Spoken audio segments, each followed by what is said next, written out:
Good afternoon, honorable members. Honorable members, when the business of this House suspended for the luncheon break, the honorable member for Central and South Abaco had reserved the floor. The chair recognizes the honorable member for Central and South Abaco.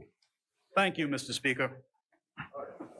Mr. Speaker, as always, it is a great privilege to rise on behalf of the good and industrious people of Central and South Abaco to lend my voice to this 2021-2022 financial year budget debate. I'll forever be thankful for the opportunity to represent them and be their humble servant. As I have decided not to re-seek nomination to stand in the next general election, Mr. Speaker, this will be my final contribution, budget contribution, within this honorable House.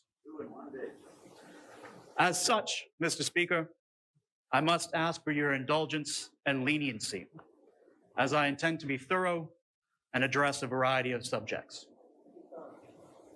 Like all members, Mr. Speaker, I've given great consideration and forethought to this budget and the state of affairs in general. I would like to address three main components in my contribution today: my constituency, the administration's performance and achievements to date, and finally, Mr. Speaker, the budget itself. Before I do so, Mr. Speaker, I will hope you will permit me to reflect and remark on the ongoing COVID-19 pandemic before I move into the bulk of my contribution today. As the member for Killarney, the Most Honorable Prime Minister, has said on many occasions, the administration's chief concern throughout has been the protection of the health and welfare of the Bahamian people. Mr. Speaker, I am proud to be a part of a government that has done its utmost to protect lives and livelihoods.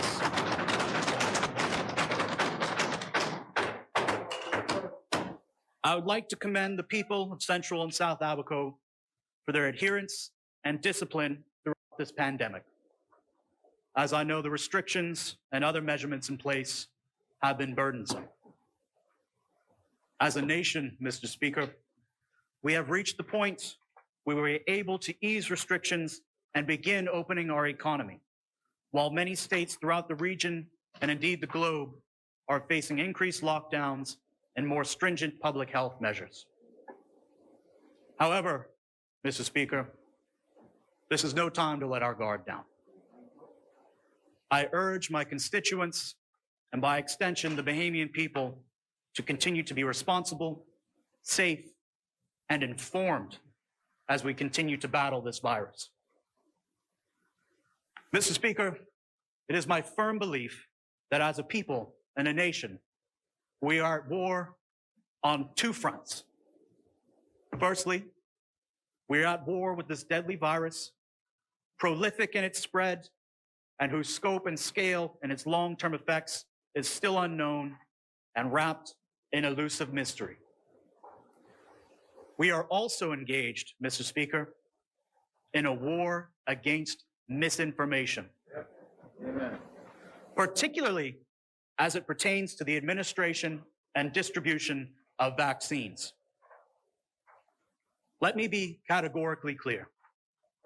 I am completely understanding of caution and reasonable skepticism, but we must not allow our concerns to give way to conspiracy and hysteria. Mr. Speaker, we are a nation of individual liberties that are guaranteed and enshrined in our law and conventions. So the decision to take the vaccine is, of course, a personal choice. But, Mr. Speaker, I would like to state here today that I have received my first dose of the vaccine, and I look forward to receiving my second dose when the appropriate time comes.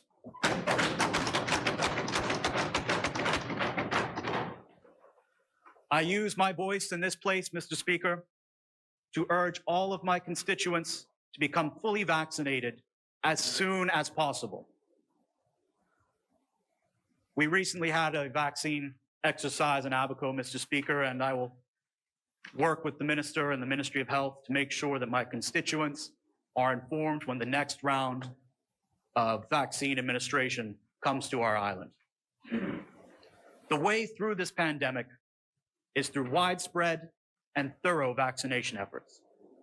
And I'm asking all who can hear my voice, wherever you may be, to please take the vaccine. I will now turn to my constituency. Mr. Speaker, I represent a constituency and a people who have suffered greatly over the past few years. Hurricane Dorian ravaged the people and the landscape of Abaco in an unfathomable and unprecedented way. The widespread suffering it caused and causes still has deeply scarred not only our island, but the collective psyche of the Abaconian people. To see your people suffer in such a way, Mr. Speaker, is indescribable. Then, Mr. Speaker, in the aftermath of such a catastrophe, at the pinnacle of our suffering, the world stopped on its axis as an unknown virus swept the globe and crippled the mightiest and largest of nations, including our own. Despite this, Mr. Speaker, I do not stand here in a spirit of defeat and despair.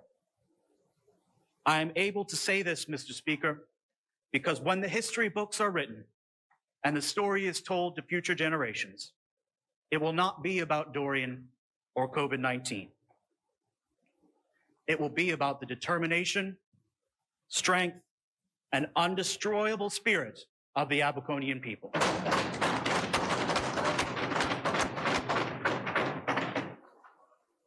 I am immensely proud to be one of them, and I am incredibly humbled that I have had the opportunity to represent them.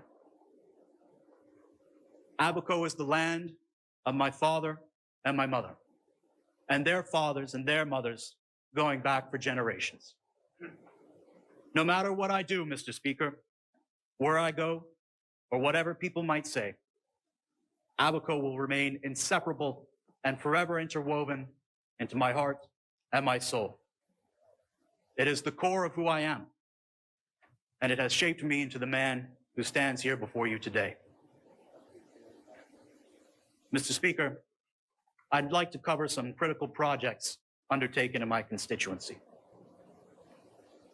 Before entering office, I identified some major and essential infrastructure needs. First, I'd like to talk about the resurfacing of the Ernestine Highway. Mr. Speaker, the Ernestine Highway is the lifeline that connects the hub of Marsh Harbor to its numerous southern settlements and communities. It is a vital roadway that sees both commuter and industrial traffic on a daily basis. There was a stretch of some rough 6 miles that had deteriorated significantly, posing not only discomfort, but real and tangible danger for motorists. I am pleased, Mr. Speaker, to say that this stretch of road, previously known as the washboard, has been resurfaced and is now essentially complete.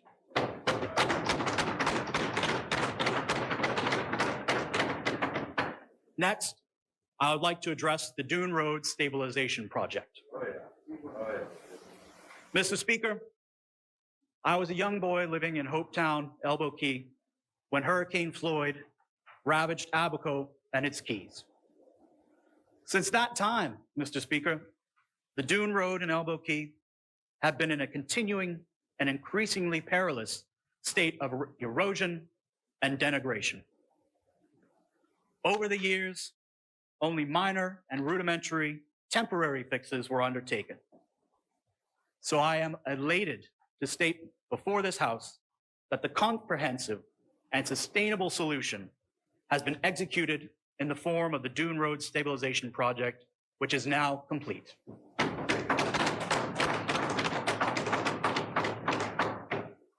Mr. Speaker, reliable power supply has been an issue in Abaco for many years. I assured my constituents upon coming into office that I would do all in my capacity to address the energy crisis in Abaco. Great progress had been made, Mr. Speaker, in bringing more reliable power service to Abaco in the lead up to Hurricane Dorian. But like many aspects of life, Mr. Speaker, Dorian completely changed and undid much of this progress.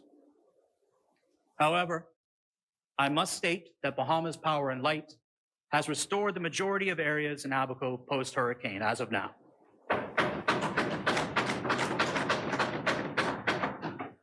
With new infrastructure and generation capacity, Abaco is once again well on its way to having a reliable power source. Mr. Speaker, I know that water supply has been an especially challenging issue for my constituents, particularly in the Marsh Harbor area. I must ask for my constituents' continued patience as we go through the growing pains of repairing and expanding our community's water capacity and distribution. The new 1.5 million imperial gallon tank in Marsh Harbor is nearing completion. This storage tank, Mr. Speaker, is significantly larger than the existing storage tanks, which were badly damaged in Hurricane Dorian. The new pumping station and well fields will be solar powered, Mr. Speaker, signifying a transformative investment in sustainable and renewable power. Mr. Speaker, in Spring City, major strides have been made in home ownership. There were a number of homes in this settlement that were either incomplete, partially constructed, or in a state of disrepair. These homes have since been repaired and completed. And after many years of promises and hopes, keys and deeds were put directly in the hands of new homeowners.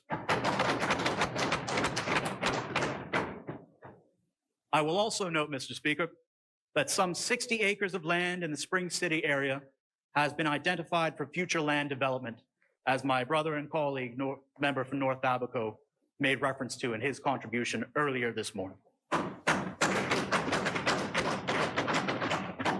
In Crossing Rocks, Mr. Speaker, there was a crippling issue as it pertains to land and land ownership. Many residents were on homes and on properties that, due to damages and losses in previous hurricanes, had no clear title to their land. I firmly believe that ownership is synonymous with opportunity and empowerment. This issue has now been addressed, Mr. Speaker, and numerous residents of that community now have undisputed ownership, enabling them to access mortgages and other financing, and has given them tangible, real equity in their community.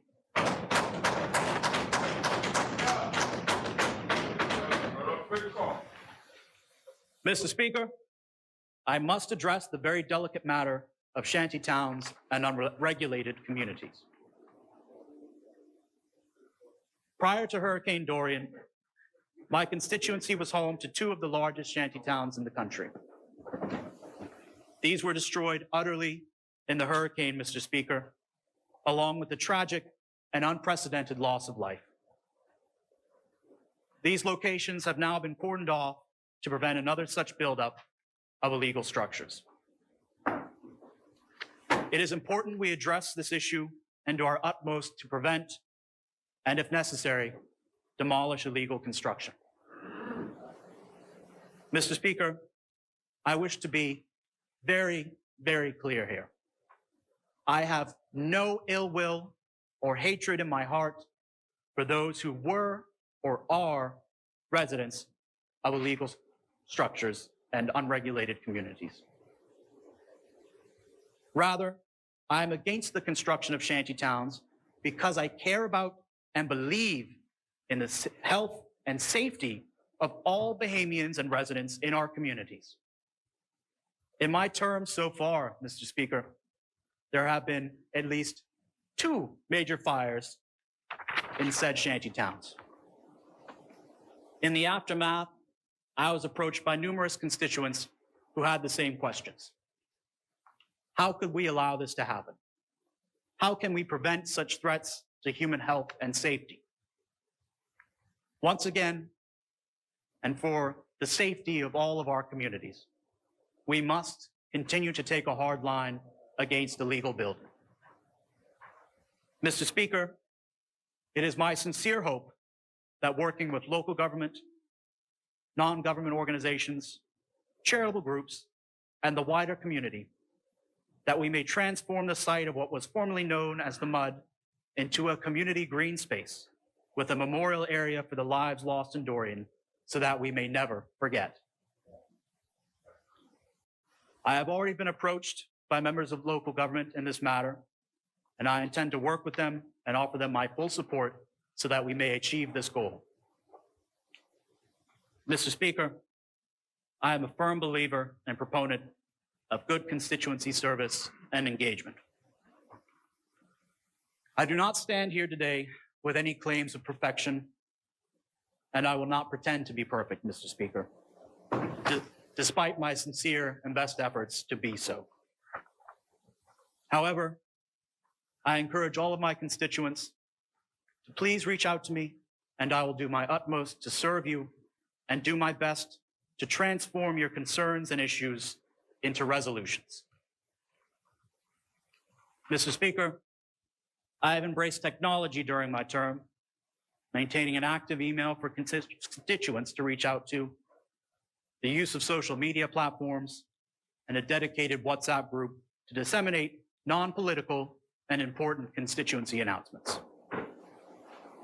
I have also utilized the digital e-casework software that can log, track, and resolve constituents' casework by linking information in email with my staff so that I can bring swift address to constituents' concerns. Mr. Speaker, over the years, I have embarked on a number of constituency investments and programs, utilizing the Capital Grant Fund and other sources. These include infrastructure investments, such as pothole patching programs, dock repairs, and repavement exercises throughout the constituency. I have also provided and contributed funds to a number of non-government organizations and charitable groups, including the Elbow Reef Lighthouse Society, Idea Relief, and the Every Child Counts Special Education Needs Facility. Mr. Speaker, following the core belief that education, an investment in education, is an investment in our future, every year I have undertaken a back-to-school program, including this most recent school year, where I was able to put a new electronic tablet in the hands of every first, second, and third grade student enrolled in the public schools in my constituency.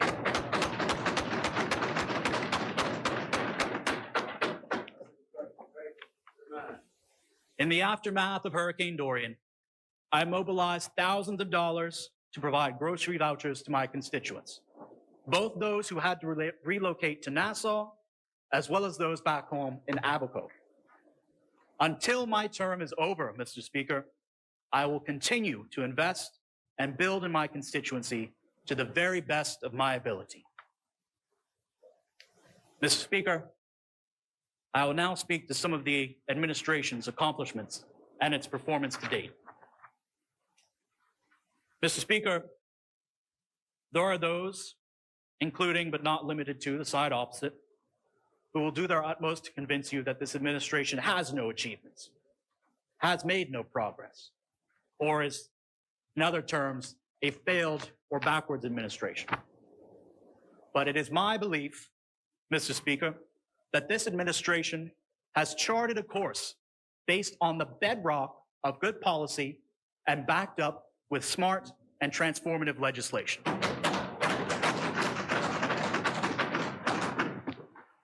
I must admit, Mr. Speaker, that I have little talent for rhetoric. So through you, Mr. Speaker, I would like to address this empirically for my constituents and the wider Bahamas. An area of personal passion of mine, Mr. Speaker, is the environment. This administration has taken the bold and progressive step of banning single-use plastics. We owe this to not only current generation, but future generations. We are the stewards and caretakers of this nation, Mr. Speaker. And if we are not prepared to defend and protect the environment and our planet, we do not deserve to be called leaders.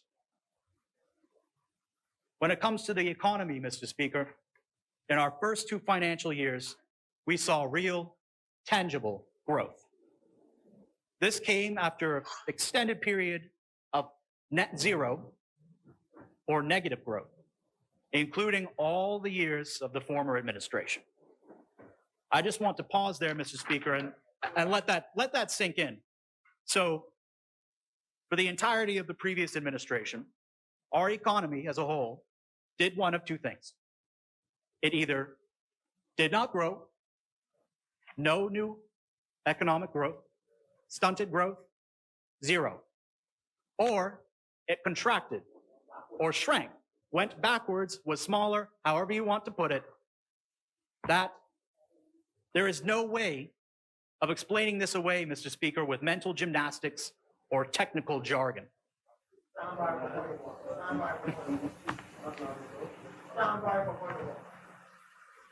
The policies put in place were working, Mr. Speaker. And had it not been for the twin crises of Hurricane Dorian and COVID-19, this positive growth trend would have undoubtedly continued. In education, Mr. Speaker, progressive steps have been undertaken with the introduction of universal preschool. Early year education has proven to be vital in determining the trajectory of a student's future learning ability and capacity. Over 3,000 students have now been enrolled in universal preschool, greatly improving their future potential.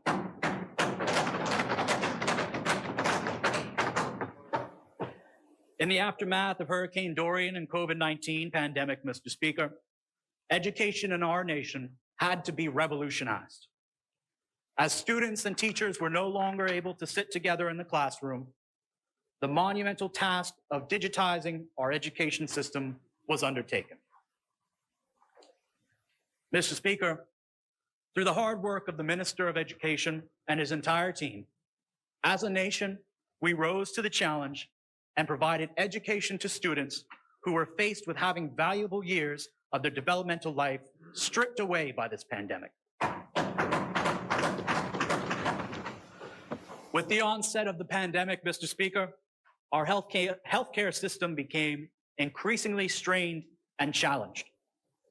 The administration made the firm and necessary provisions to safeguard the public's health with the introduction of the Emergency Powers Order, which undoubtedly stifled the pandemic spread and prevented even worse situations of outbreak in our nation.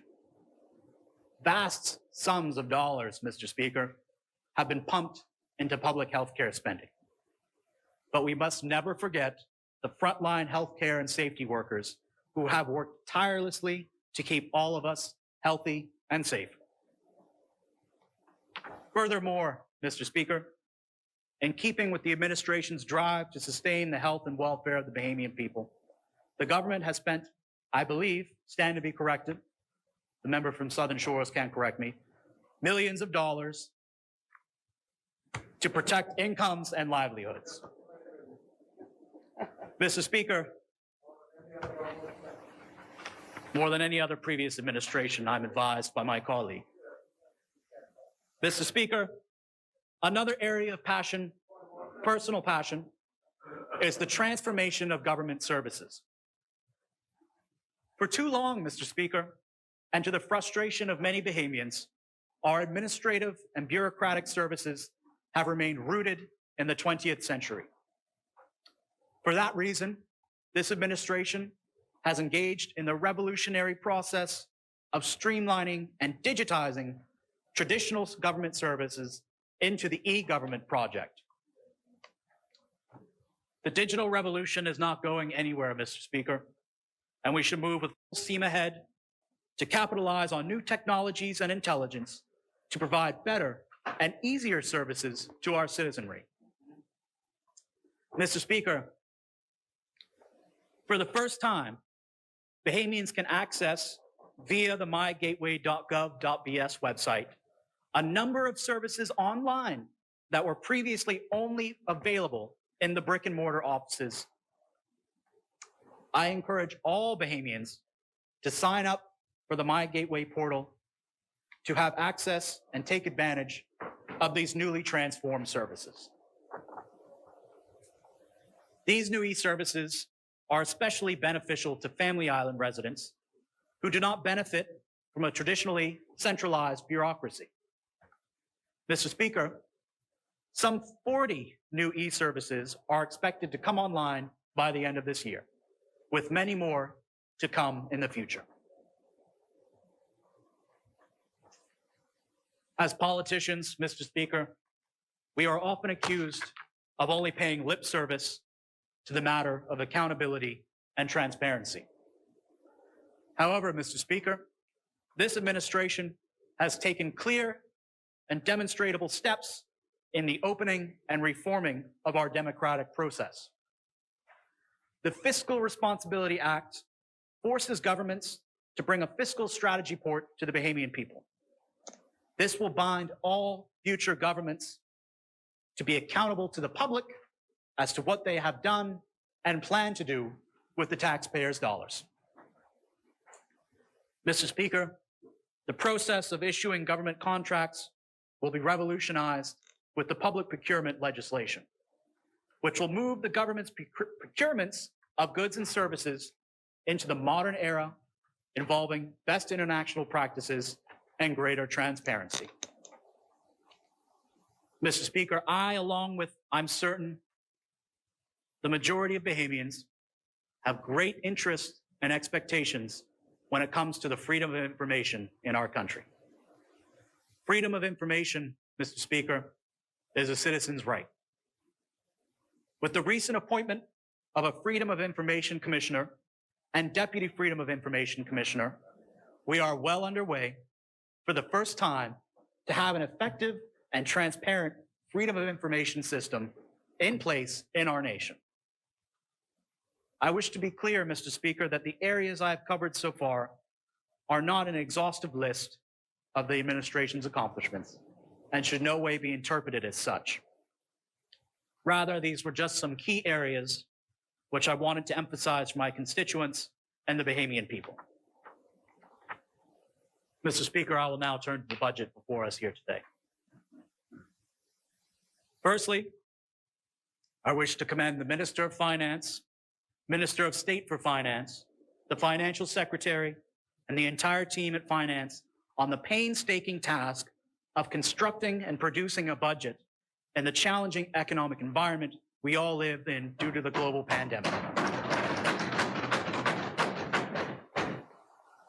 After listening to the Minister of Finance's communication and careful personal review of the budget materials, I do not believe, Mr. Speaker, that a more appropriate budget could have been produced for this day and time. Mr. Speaker, I would like to highlight and repeat for my constituents' benefit that the Special Economic Recovery Zone order will be extended until the end of December 2021, bringing much needed relief to my constituents and the redevelopment of our island. These tax concessions and relief measures are incredibly important and vital to the reconstruction and redevelopment of my constituency. However, Mr. Speaker, I would be remiss in my role as a representative if I did not make the case and urge the government to seriously consider extending the CERS order beyond this deadline when the appropriate time comes. The private sector in Abaco is perfectly capable and willing to rebuild, but we must, as an administration, make it as painless and as efficient as possible to encourage and spur Abaco's future growth and development. Further to encouraging development, Mr. Speaker, in this budget, Bahamian citizens in Abaco will benefit from tax-free real estate transactions on properties valued under $250,000. Non-citizens will also benefit from a reduced tax rate on transactions within this same price bracket. These tax exemptions, Mr. Speaker, will provide relief and make it easier for Abaconians to purchase homes and properties. And this is incredibly important as proper housing remains a serious issue in my constituency. Mr. Speaker, the announced employment incentive program will give businesses the opportunity to apply for a value-added tax credit of up to 400 per week per new employee hire, maxing out at 10 new hires. This will not only benefit the tax burden on many businesses, most importantly, small and medium-sized businesses, but spur the creation of more private sector employment. In a transformative pivot of policy, Mr. Speaker, small businesses can and will benefit from the Small Business Tax Concession and Relief Program. The program will extend duty-free concessions for the startup or expansion of small businesses, including the duty-free importation of their first stock of inventory. Mr. Speaker, these concessions have traditionally been the privilege of larger corporations and companies. But with this new budget, the government is leveling the playing field and giving small businesses the same opportunities. In keeping with the drive to support small businesses, the Small Business Development Center will be provisioned $250 million over the next 5 years, including a $35 million allocation for this upcoming financial year. Mr. Speaker, this budget also makes provision for the investment of $100 million into our healthcare system. In addition to the continuing fight against COVID-19, other provisions such as the expansion of national health insurance, new infrastructure in our major healthcare facilities, and reintroduction of the telemedicine initiative will also be provided for in this budget. I want to note, Mr. Speaker, that this budget has earmarked $31 million for investment into renewable and resilient energy development.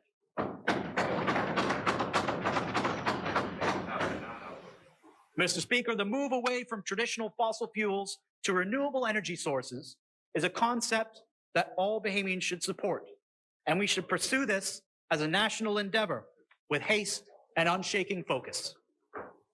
The Invest Bahamas project, Mr. Speaker, will transform the framework for investment in our country, for both foreign direct investments as well as domestic investments. It is imperative that we leverage and manage investment in our nation in a transparent, efficient, and meaningful way with as few bureaucratic obstacles as possible. Mr. Speaker, I would like to make note that value-added tax has been removed from diapers, tampons, and other feminine sanitary products. This may seem like a minor concession, Mr. Speaker, but it is tangibly beneficial as well as being symbolically important. If one were to think about it, taxing these products is inherently discriminatory, as it punishes women for simply being female. In keeping with the government's commitment and drive towards digitization, the private sector will also be incentivized to bring their businesses into the modern era. Tax concessions will be granted to businesses that undertake the digitization of their operations, and I encourage all of my entrepreneurial constituents to take advantage of these incentives. Mr. Speaker, the budget also provides the means for creating new revenue streams and improving existing ones. The government will now be able to obtain taxes from the vacation home rental market from companies such as Airbnb and Vrbo. These companies have established a lucrative market in the Bahamas and will now contribute to the public purse in an equitable way. Mr. Speaker, the introduction of the full rate of value-added tax on real estate transactions over $2 million will also provide an increased and much-needed source of revenue for the Bahamian people from the sale and purchase of ultra-high-end properties. Furthermore, Mr. Speaker, the updating and introduction of some 14,000 new properties to the real property tax roll will greatly improve the pool of taxable properties and therefore provide enhanced revenue for the public treasury. The historic Sovereign Airspace Control Agreement, recently championed and undertaken by the Minister of Tourism and Aviation, will bring an estimated $25 to $30 million in additional revenue. Not only does this reflect a groundbreaking new revenue stream, but it is more importantly symbolically important. We often like to speak about our natural resources, Mr. Speaker. Our airspace is a natural resource. And it is high time that we deliver it for the Bahamian people. I know, Mr. Speaker, that many Bahamians are concerned about the nation's level of debt. It is for this reason that I would like to remind the Bahamian people of the Public Debt Management Act, which will take effect on July 1st. This is another landmark piece of legislation, that will radically change the way our country takes on and manages debt. In keeping with the administration's commitment to ever-increasing transparency and accountability, the Act requires enhanced accounting and reporting standards in line with best international practices. Mr. Speaker, through you, I would like to make a desperate and sincere request of my constituents and the Bahamian people. Please follow this debate closely. Listen to the contributions of members and ministers. Read the circulated budget materials and legislation. Visit the Bahamas Budget website. We must all participate and understand our nation's finances and economic outlook. Only through greater public participation can we continue to strengthen and build our democracy. Mr. Speaker, I know my colleagues are not used to me speaking this long, but I assure you I'm moving along.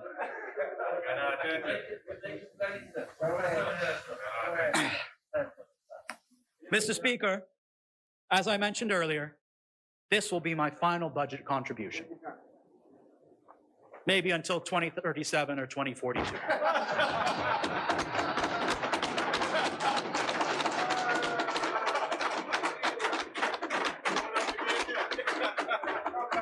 I'll only be 40. I'll still have plenty of time.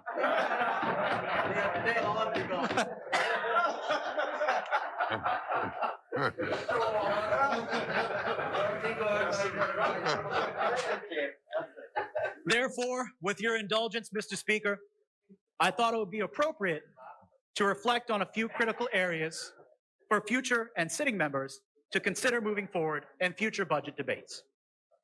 I would first like to talk about local government in the Family Islands.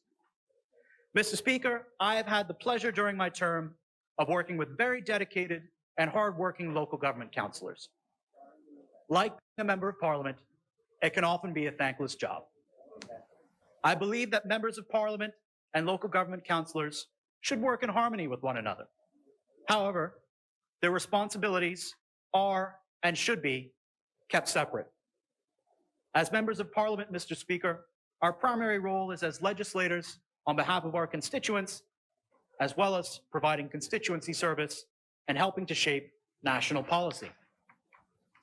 Local government should be responsible for local issues and concerns. It is for this reason that I believe Cabinet and Parliament moving forward should seriously consider increasing budgets for local government district councils and broadening their role and responsibilities under the law. I am firmly convinced, Mr. Speaker, that a stronger local government will only improve our communities and make our jobs as legislators much easier. I would now like to discuss something, another area which has become something of a personal passion project, Mr. Speaker. Currently, the office allowance for a member of Parliament is $30,000 per year. Mr. Speaker, when you factor in employees' salaries, rental space, and other overhead costs, as well as operational costs, it is easy to come to the conclusion that an MP must either draw from their own pocket to run a proper office or simply do without. We have come a long way in our country, Mr. Speaker, from its independence and founding. What worked for the parliamentarians of yesteryear is no longer sufficient. As our nation has grown, so has the demands and expectations of our electorate. It is unfair and unrealistic to expect a member of Parliament to properly function as a legislator and handle the concerns of thousands of constituents essentially on their own. Mr. Speaker, best practices in other Westminster systems identify the need for at least 3 essential personnel to facilitate the smooth operation of an MP's office and his responsibilities. A parliamentary researcher who assists the member in researching and analyzing legislation and briefing them on bills before Parliament. This will greatly free up a member's workload, but also enhance the quality of debate and their input on legislative matters.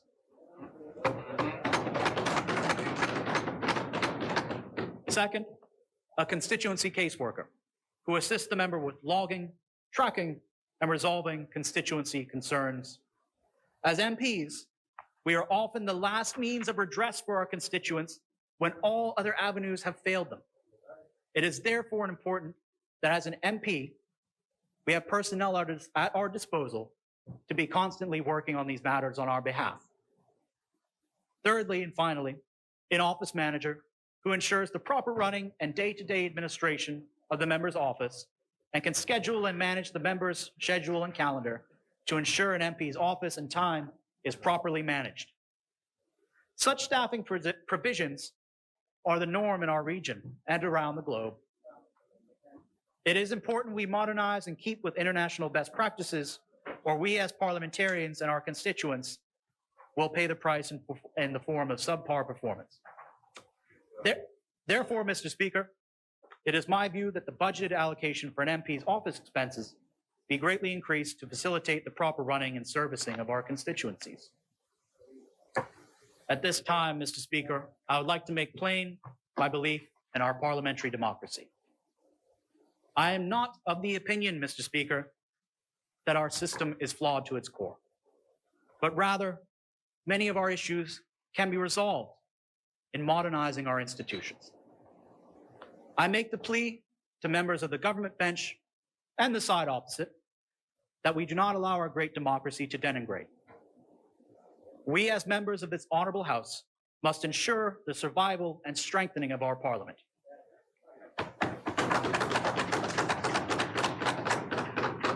Our traditions are important, Mr. Speaker, but we have nothing to fear from embracing new ideas and practices.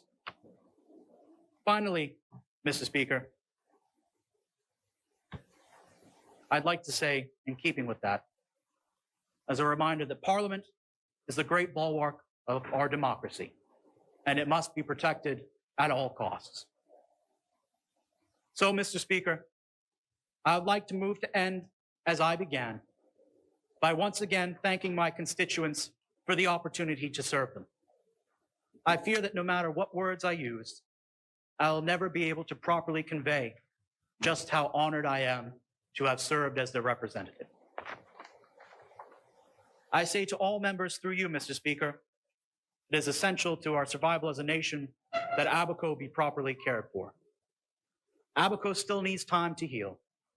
It will need your continuing support in the forms of incentives and concessions to facilitate its full recovery. Infrastructure development is similarly critical. Abaco will need investment in roads, docks, public facilities, and other pieces of vital infrastructure moving forward. If this is done, Mr. Speaker, then I have no doubt in my mind that Abaco will once again become the economic powerhouse it always was, and its future potential will be limitless. With that, Mr. Speaker, I would like to make very plain and clear my support for this government, this Free National Movement government, this administration, its policies, its drives, this budget. So with that, Mr. Speaker, I will close by saying God bless you. God bless you, colleagues, and may God continue to bless this great Commonwealth. Mr. Speaker, Central and South Abaco supports this government and this financial year budget. Thank you, Mr. Speaker.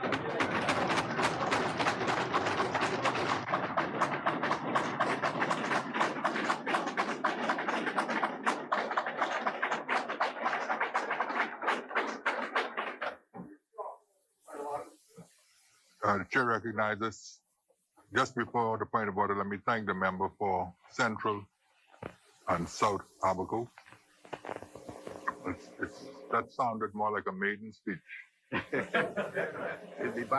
I noticed you did leave the door open. The chair recognizes the honorable member for the Exumas and Ragged Island. Mr. Speaker, I didn't want to interrupt the member, but he did misspeak when he noted that the economy declined under the former administration. But I just want to correct the record that the growth rates for 2016, 2017, going back according to the government's estimates, were 1.7, 4.5, 5.5, 1.3, and 3.1, all positive growth. So I know it wasn't. I know it was not according to the government's estimates. I know that it was not intentional, Mr. Speaker. So I simply wanted to read those into the record. Going back, yeah. 2016, 17, going back. Your numbers. The chair recognizes the honourable member for Kalani. Mr. Speaker, I would have Bahamas' real GDP growth. And real GDP growth in 2012, and I'm sure you understand real, but it's not unreal.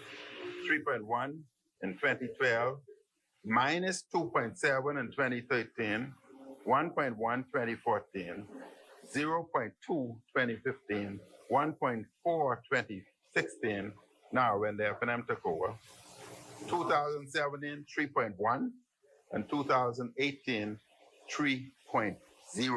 So the members heard.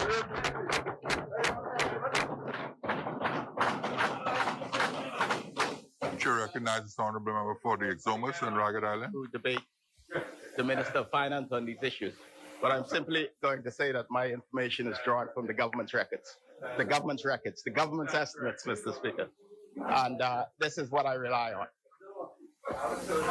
He got bad information, fine. But this is yours. As many? The chair recognizes the honourable member for the Senator. No, that's yours.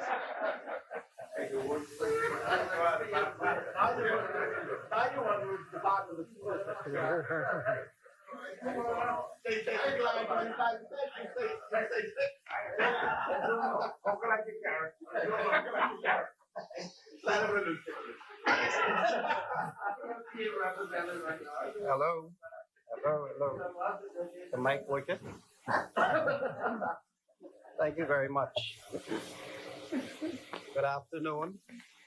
Today, Mr. Speaker, we debate a resolution to borrow $115 million, 247,319 for COVID treatment and small business and medium-sized businesses. We also debate, Mr. Speaker, a resolution to borrow $871,645,371 to defray the expenditure in excess of our revenue in this budget. We also debate, Mr. Speaker, an appropriation bill for capital development of $372 million, 423,052. Mr. Speaker, I am of the view that we, the Bahamas, will lend and not borrow. We shall and will be the head and not the tail. Mr. Speaker, today, the theme, Dangling the Carrot, season part 13.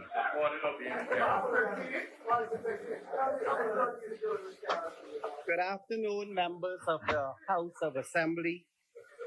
Good afternoon, Bahamas. Good afternoon to Centerville. Good afternoon, Mr. Speaker. We are in a debt crisis. Mr. Speaker, before I begin, I'd like to say condolences to the family of Father Addington Turnquest, a good Anglican preacher.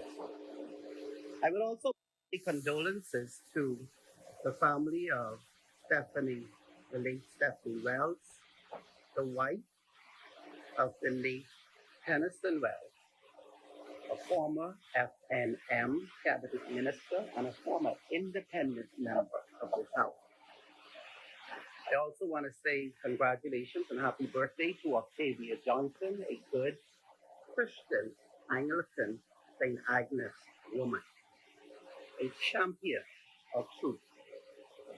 I also want to say congratulations, Mr. Speaker, before I begin, to my cousin Hubert Shipman, former Member of Parliament for Finance, on his accomplishment as a hero for Duncan.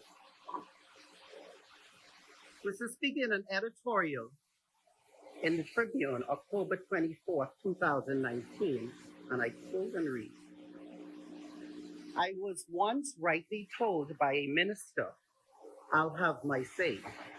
Cabinet will have its way. True, but be very sure that when Cabinet has its way, that it has not been arrived at to help one individual and not the people. Make sure that the Cabinet's way does not break the rules and the conventions. Make sure that the Cabinet's way has not been arrived at either dishonestly or by not knowing the facts. Just remember, when the paintbrush of public opinion paints, it takes large swipes, Mr. Speaker.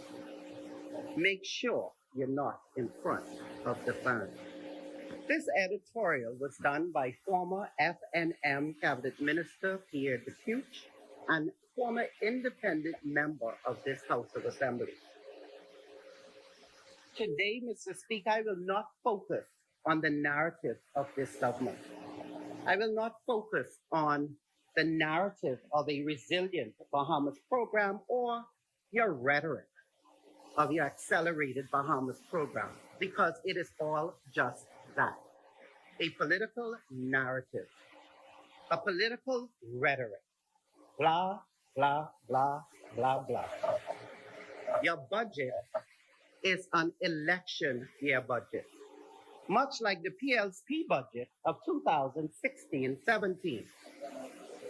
Many promises of concessions and no mention of our natural resources or your commitment to accountability and good governance. Just to be clear, Mr. Speaker, just so that I may enlighten those that may not be aware of their own submissions, there are more than 15 pieces of legislation expected to be debated today as a compendium, inclusive of 14 amendments, an appropriation bill for capital development of $372 million, and then 2 resolutions to borrow a combined total of $986 million.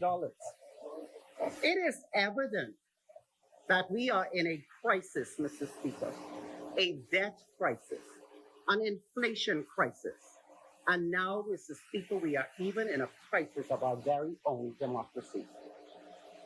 The substantive debate, Mr. Speaker, is about debt, period, and spending, appropriations. And how do we expect to manage that debt in the best interest of the Bahamian people? In the best interest of the people of Centerville, and in the best interest of the people of the Bahamas. Debt and borrowing, Mr. Speaker, has led many to suicide and have destroyed marriages. Borrowing have led to the separation of mothers and daughters. The separation, Mr. Speaker, of our Bahamian fathers and sons, and even members of parliament and their constituents. And even though the Bible teaches us that nothing should separate us from the love of God, borrowing has even caused this administration to separate and blame acts of God for our state of affairs.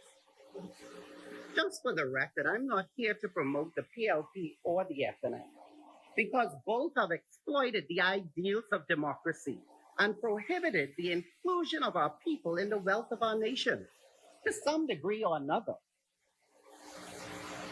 I speak, Mr. Speaker, on Bahamas to a system that doesn't work for you, and it doesn't work for me, and it's not working for our people.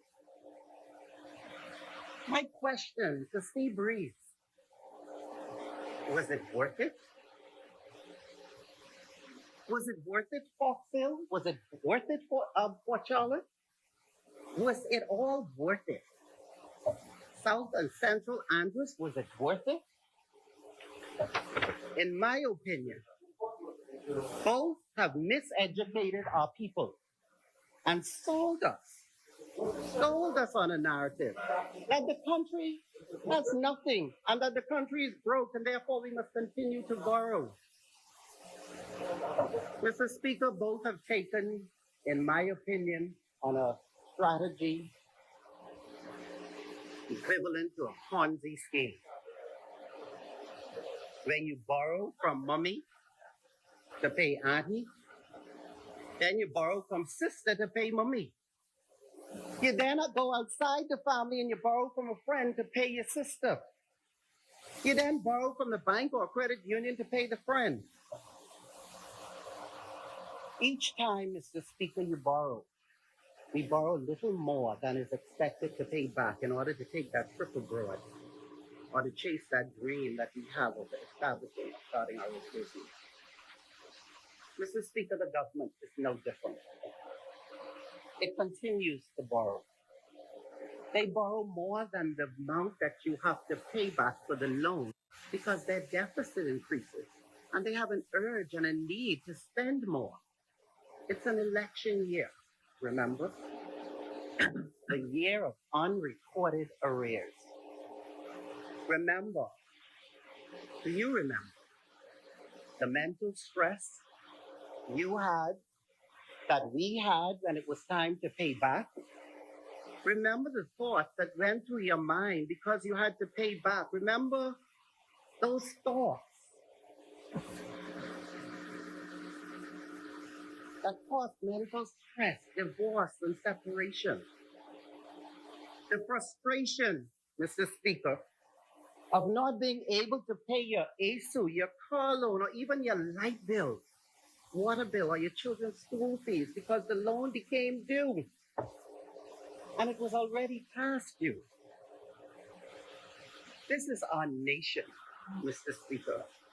This is our nation, Bahamas. A nation of frustration. Our leaders are simply lazy. They have no ideas, no vision. And I believe to some degree, they are intentionally visionless when it comes to repayment of our debt. You can't even see it. It's a selfish approach to governance, but it's also systemically a lender's approach and a political approach for power. The lender continues to make more money while acquiring full control of your country and economy, while the politician acquires power and maybe a few dollars, I suspect. Mr. Speaker, we are at the point and the trajectory in this budget. It's one to me of economic and national suicide. Our marriage to the Bahamian people, Mr. Speaker, have been destroyed. And we have divorced ourselves from the reality of debt and borrowing. Our children and even our constituents have stopped speaking to us because we owe them. And we owe the world too much. It seems as if the IDB has had it. And we must now turn to our private sector and the IMF. Mr. Speaker, I just want to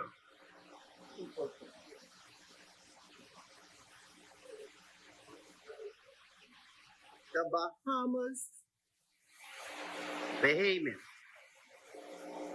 is financially crippled. We are on crutches. That's the narrative, Mr. Speaker, that should be coming out of this budget. That our economy, our social well-being, our people, our lives are on crutches. Mr. Speaker, no creativity, no accountability, lawlessness. Your priorities and your goals are not in line with the needs and the anxieties of our people.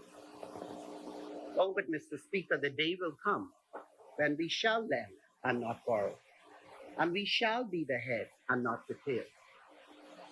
Mr. Speaker, the narrative coming out of the budget so far for me is one lacking in transparency,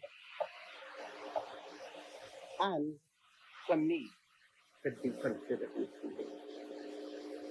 The narrative is about distractions and not letting the people know the reality of what we face. The narrative is not speaking, Mr. Speaker, about the challenges, the real challenges of our government, and that our governments have been leaving term after term for the Bahamian people and the next generation of Bahamians. 47 years of deficit, 50 years of debt increases, and no end in sight. Nothing, Mr. Speaker, to be proud of. We are doing nothing for our children. We are doing nothing for this great Bahamas that Sir Lyndon and Sir Cecil fought for. Mr. Speaker, we have become slaves to borrowed money and slaves even to borrowed power, and have sold even the minds of our children into mental and economic slavery of a lifetime. Speech after speech, Mr. Speaker, and they are talking about everything else except these substantive resolutions. No one wants to talk about it. Journalists, cell phones, headlines, yes. Over the next 12 months, we are more than $4 billion in debt, in obligation. The people's responsibility, our obligation, Mr. Speaker, for the fiscal year 2021-2022 is $4,096,020,334. This, Mr. Speaker, is made up of their recurring expenditures, indicate on page 40 of $2.8 billion, capital expenditure of $370 million on page 195, and your loan payback obligation of $899 million. Yes, Bahamians, a whopping $4,096,020,334 is what we have to find next year. And all of this in an election year. We are in a debt crisis. This is what the PLP and the FNM has blessed us with. A system of debt that is out of control, hence squeezing the income of the people, the public servants, our families in Centerville. They're just squeezing us. The political narrative of this government as it relates to this budget is, to me, is one, again, lacking transparency, and to me, not forthcoming. It's quite a distraction to the Bahamian people. Speech after speech, and no one has mentioned $4,096,020,334 as our commitment and our obligation over the next 12 months. I don't think I need to say that number again, but that, Mr. Speaker, it is what is on the backs of the Bahamian people. No, it's your economics, because I gave you the page numbers, you can find it. That is what is on the backs of the Bahamian people. As a matter of fact, it's on the people's neck of certain shores. People with no report, nothing positive, because you had 4 years to bring your report to this House of Assembly. No report from the Public Accounts Committee, yet I must come here and vote for $4 billion. No report from your Public Treasuries Committee, but you expect Centerville and the 10,000 residents of Centerville to come here and vote for $4 billion. And y'all campaigning, really? A country just over 50 short years ago didn't own nothing, didn't know anything. A country over 50 years ago, Mr. Speaker, where our families' tips paid school fees. Our entertainers were a part of the bigger, broader hotel brand. When just a few murders a year sent waves through our archipelago now has become commonplace. Back then, Mr. Speaker, when we, the Bahamian people, owned our ports of entry, our docks and our children came home after college, not even interested in being a U.S. citizen. It was good enough here. Now what? Where's the PM? Where's the PM? Centerville would like to know, where is the PM? We want to speak with the PM. It was the Burma Road riot that inspired a generation of Bahamians to value themselves. We came together with one voice, one march, one vision, one fight. The ideals of a Sarandal Fox led the way to change. It was Centerville, Mr. Speaker, that removed a prime minister and said yes to change and demanded the respect of parties and partisan politics. The Bahamian people, Mr. Speaker, has had enough. These budget presentations, Mr. Speaker, will be the fifth and final set of presentations for this session of Parliament.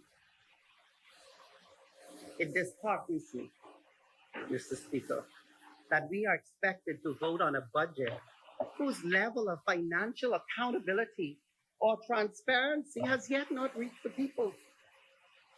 On reflection, this budget shows the disconnect between the cabinet and the people. And this level of disconnect, Mr. Speaker, between the Parliament and the people, this is what is unprecedented. Why disconnection? I'll be here June 17th because I go into every piece ahead. You don't got to worry about that. I'll be right here. So get your pillow and your blankets up and shorts. Because Centerville will tell you what we're voting on coming back.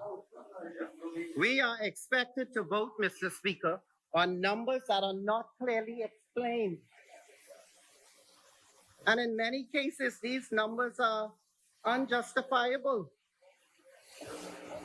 Numbers that don't reflect accountability and lack transparency. It's a budget that is disconnected, Mr. Speaker, from the people. No clear vision,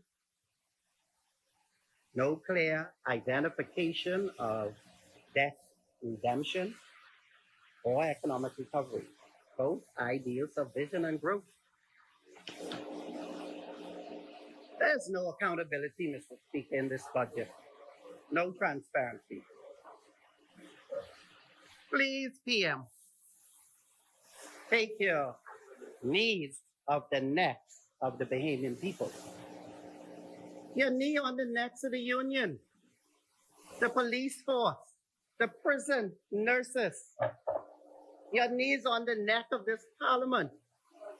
They're on the neck of our economy and on the neck of our people. You even have your knee on the neck of the crabs in Andros. And crab don't have no neck. Come on, man. Where is the PM, Mr. Speaker? Where is the PM?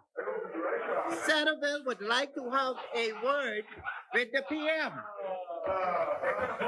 Where is the PM, Mr. Speaker? Where's the PM of our natural resources?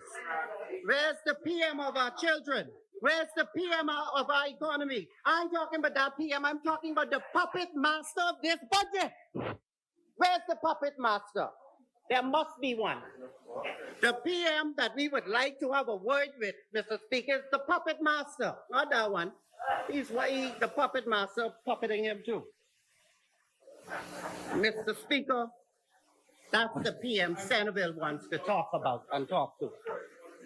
The puppet masters have locked, Mr. Speaker, have locked out. They have found a donkey and they continue to ride the donkey into the ground. The donkey of incompetence, Mr. Speaker. The donkey of pride, the donkey of dictatorship, the donkey of inequality and discrimination against our own people. The debt donkey. The donkey of benightedness, the election donkey. Mr. Speaker, Sir Randall Fox fought too hard for labor equality, equality of mind, and equality of dignity. Foreign labor is getting paid twice as much, in some cases 3-4 times as the Indian labor in the same industries. We must build on the legacy of Sir Randall and fight for what is right. Mr. Speaker, the people of Centerville would like to have a word with the puppet master or masters. That's the one we need to talk to. There has to be a puppet master because this government simply don't get it. The budget, in my opinion, Mr. Speaker, is the budget of a puppet master. Where is the puppet master that is telling you all not to report and be accountable to this House? Where's the puppet master that is telling you all bring this resolution for billions of dollars with no indication of how we will pay the $899 million next year? The chair recognizes the honorable member for South Beach on the point of order.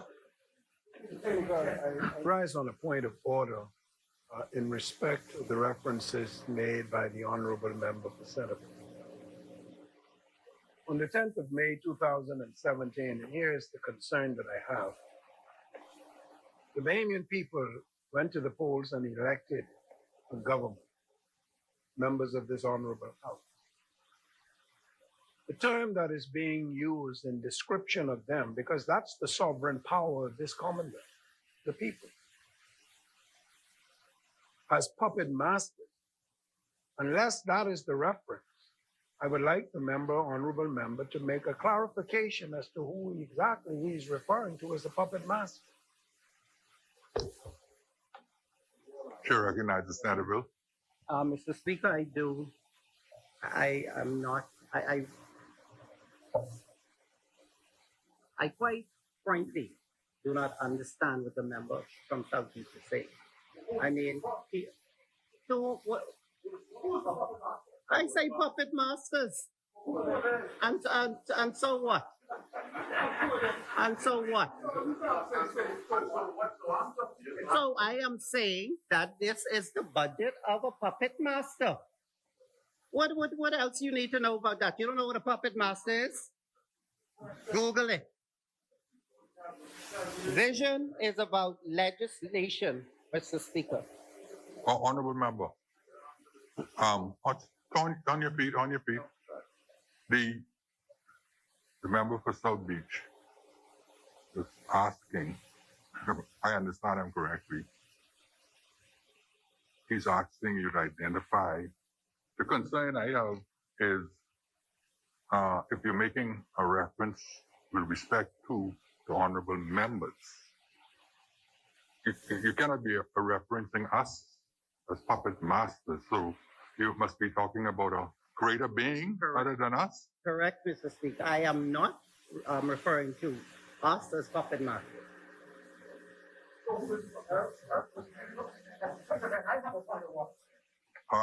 The chair recognizes the honorable member for Southern Shore on the point of order. Mr. Speaker, if the honorable member is not referring to us as puppet masters, then he is suggesting that we are the puppets being mastered. I take exception to that. No. That ain't my opinion. Based on your explanation, if we are not the puppet masters. But we produce this budget that is being referred to as the puppeteers, the puppet masters budget. Then somebody else is controlling us to produce this budget. That makes us the puppets. That makes us the puppets. That's what I want you to clarify, Honorable Member. What evidence he has to think that's... Yes, that's what I want you to clarify, Honorable Member. Honorable Member Centerville. Last time I checked, fair, but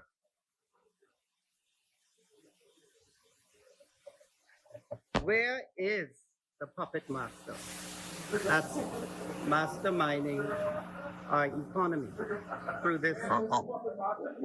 Honorable Member, just clarify for us. Please protect my privilege. What are you referencing the members of Parliament as? So let's see if that is acceptable. Okay. Mr. Speaker, I haven't referenced the member of Parliament. I said I'm referencing a puppet master. Now, if they think they are puppets, I don't understand. I referenced a puppet master by definition. I don't know what they think they are. That's like, say, calling someone something, and if they think they're not that, then I don't understand. I don't understand what you all would like, what sort of referencing or terms you want me to change. Because I am a respectful person, I would change it if it's something that needs changing. But I am speaking to a puppet master of a budget. You only read the budget? Go on with the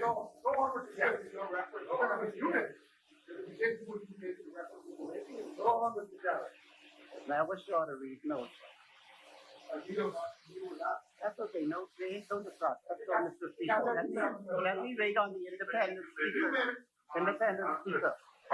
Honorable Member, you may proceed. Thank you. Once you've indicated that you were not referring to members of Parliament as puppets or puppet masters, you may proceed. Where is the puppet master? Mr. Speaker, the reason I seek a clarification with respect to the honorable member is just to understand the answers we give in this house is to the Bahamian people. That's who brought us into this being. That's who we answer to. That's why a budget was created. That is why we have established protocols and conventions so as to be of service to them. If the honorable member is making reference to them, I would like respectfully that he clarifies that. If he is speaking of another entity or being, that needs to be clarified, because I know of no other puppet, quote unquote, who pulls these strings than the Bahamian people. That's what I need a clarification for, Mr. Minister. Because he ascribes to us a certain submission that is unfair and quite honestly dangerous, Mr. Speaker. But if he is speaking of the Bahamian people, I am happy to submit to that, because that is the authority of this country. It is the sovereign power. That's where it resides. Honorable Member for Centerville. Apparently, the words that you are using, puppet master or PM, is still not clear to the members who are objecting to whom you are referring. So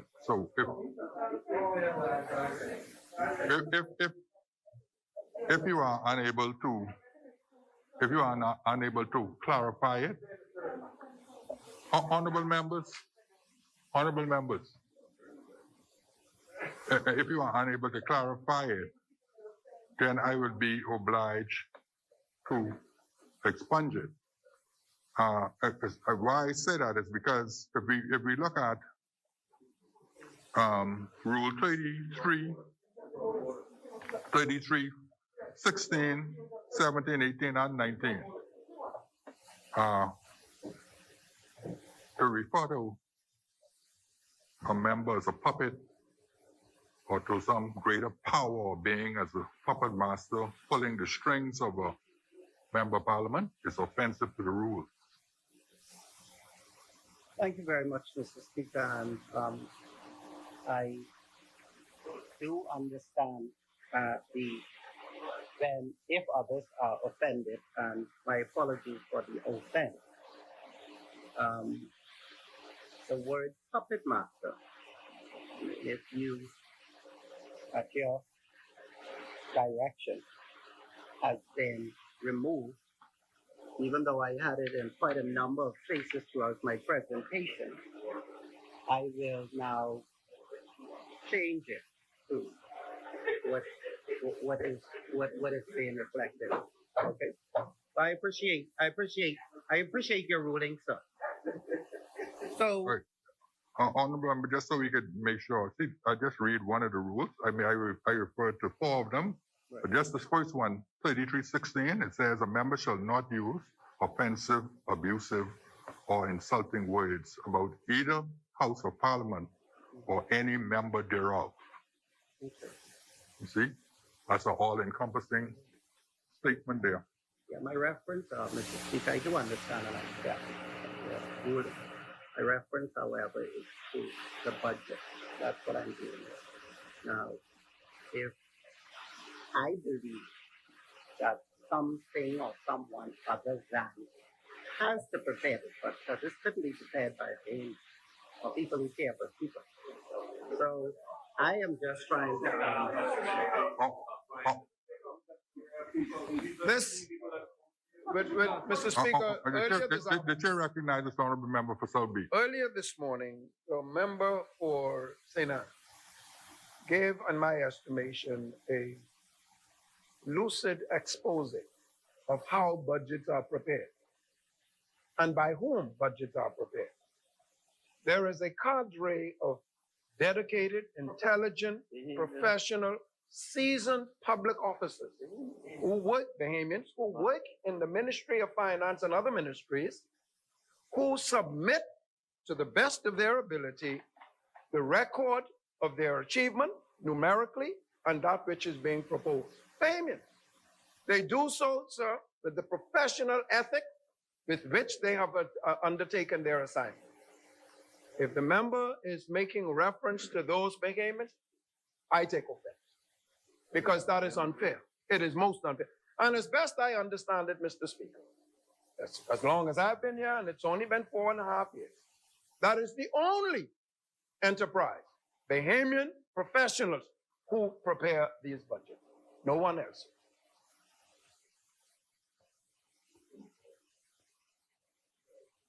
Mr. Speaker, I don't want to belabor this issue, but I definitely don't need a lecture on recognizing Bahamian talent. So I do know why I said what I said and why it is where it is in this presentation. Now, I don't want to belabor the point. So in order for me to move on with this presentation, because obviously the narrative is being confused over there somewhere. What I'm saying, Mr. Speaker, is if in your judgment that you are saying that the word puppet master should be expunged or removed, I will. Okay? So that hopefully we're finished with that and we could move on because I got a lot of things in here to say. Mr. Speaker, Centerville is tired of the vague and discriminatory policies that look good in these documents. And they even sound good, depending on who's presenting it. But just cannot be trusted. Vision is about legislation. Vision is about trust. Trust that impacts generations of our people. Your policies are unsustainable because they are election fluff and grabbers. I look at people wearing the shirts of PLPs and FNMs, and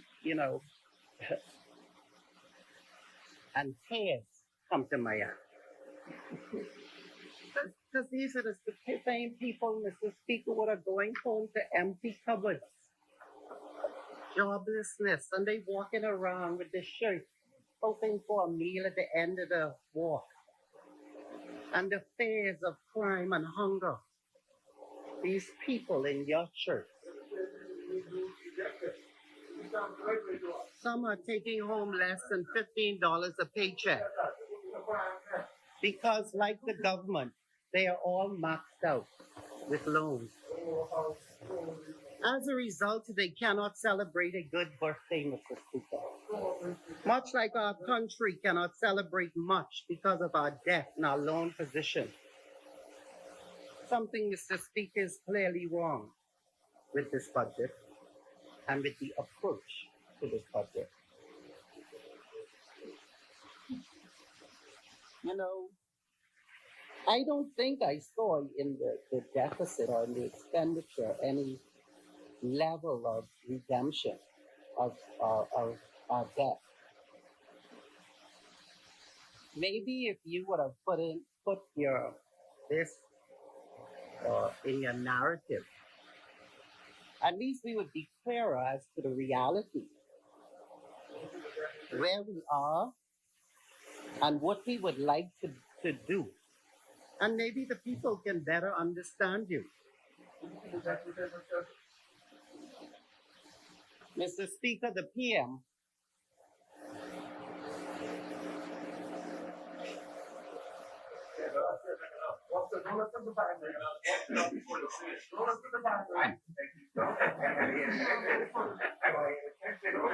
Mr. Speaker,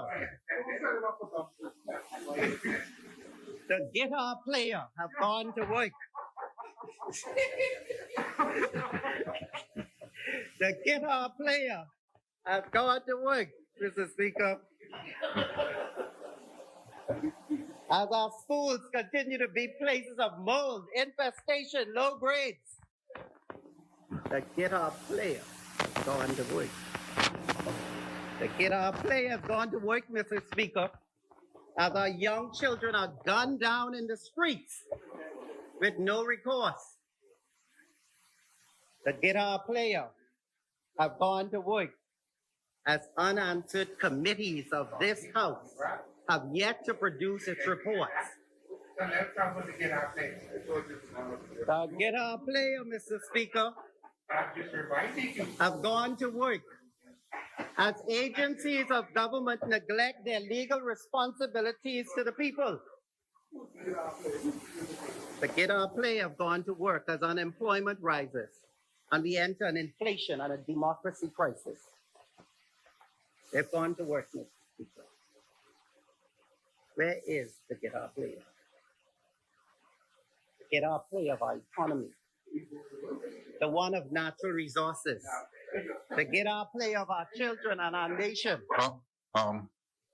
Just a moment, the honorable member for Centerville. Chair recognizes the honorable member for Tall Pine. I don't know if you're playing games here, Mr. Speaker, but respectfully, if the chair has made a ruling on a decision, you can't merely change the word that has the same meaning, the connotation. It's still, Mr. Speaker, speaks to the same very rules that you mentioned a few minutes ago. Merely to change the word from cat to rat to mouse and meaning the same thing, I would submit to this House, Mr. Speaker, he is still in breach of the rules of this House.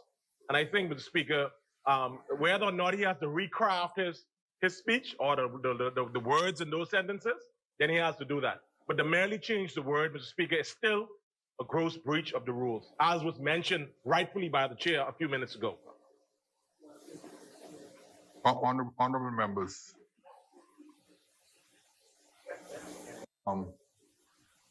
the chair is of the view that there is a distinguishing difference between calling someone a puppet, that someone else is pulling the strings, and to suggest that somebody is playing some music and somebody's dancing to the music. I think one is much more offensive than, one is much more offensive than the other. Because if someone is playing some music, you could choose to sit and not dance. But if someone is pulling a string as a puppet, you're forced into action, whether you like it or not. So I would take a different view on that. You could proceed. Thank you very much. Thank you very much, my speaker. This budget is clearly the budget of the guitar player. I know because I know a few of them. No point order. The Bahamian people is ready to cut out the middleman. And the middleman is the cabinet of the Bahamas. The guitar player may actually want to do more for the people than Barnabas.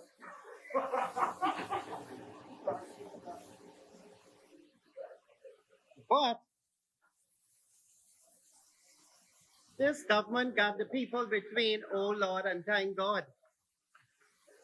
Cabinet has put us between a rock and a hard place, Mr. Speaker. Politics have not treated the people well. The chair recognizes the honorable member for Bamboo Town on a point of order. Mr. Speaker, with all due respect, I've tried to stay out of this somewhat. I think my colleagues would have done an exceptional job of pointing out the flaws in what the member is seeking to do. But Mr. Speaker, there's a fundamental flaw as he continues to proceed. And that is that he's making a claim that this budget was not crafted by those in the ministry and by the cabinet of the Bahamas. That somehow some external force has created this budget and he's brought no evidence to this House to substantiate that. He cannot be making that kind of assertions inside this place, Mr. Speaker. The rules does not allow him to do that. So if he's going to make that kind of assertion, he needs to bring the evidence for such. Or he needs to cease and desist from going down that path. That is a very dangerous place, as the member for South Beach pointed out, for the member to be seeking to trod. Honorable member for Centerville. Okay. That's why I brought the crutches. You say bring evidence.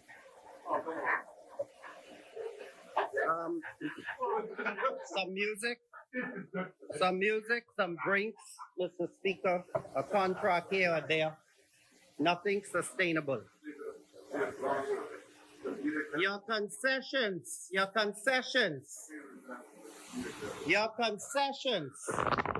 should be confessions. You ought to confess that you did us wrong.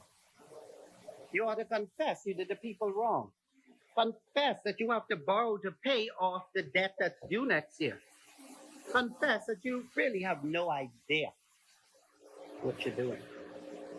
So instead of concessions, give us some confessions. Maybe we can forgive you. Election concessions will not work. PLP tried it in 2016-17. Election confessions, though, may or may not work. Good afternoon. Now I speak to the next generation of Bahamians. The PLP and the FNM are avoiding democracy like a plague. They're so afraid of you being educated. They're afraid of the unity of our people. They are afraid of an independent speaker. They're afraid of an independent House of Assembly. They are afraid, Bahamian people, of an independent Bahamas. This election is a three-way race. It's between the FNM, the PLP, and us. Who is us? Us is the Bahamian people. Us are the ones you neglected. Us are the ones you've disrespected. Us are the ones you are now, and that is now politically educated. You only give us no food, now you want to give us dirt? Mr. Speaker, as we watched and laughed at Auntie in Pinewood Gardens as she said to the press, they ain't give me no food, but they want to give me dirt. At first, well, it's close enough. At first, we saw an image that could have been interpreted as no appreciation. But as the days and times went on, we understood Auntie. I felt what Auntie was saying deep, deep, deep down in my heart. I knew what she was saying.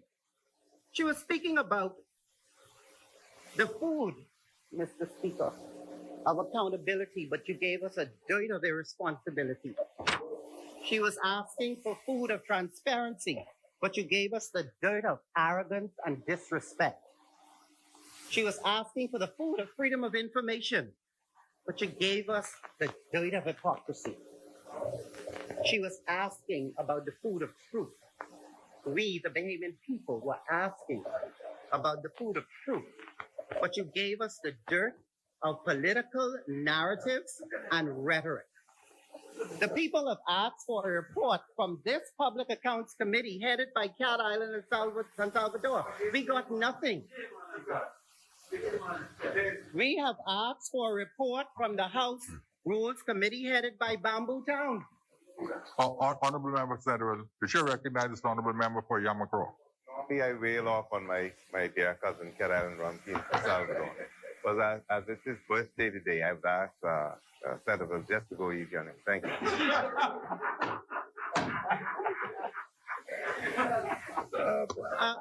Happy birthday to Philip Brave Davis, the leader of the opposition.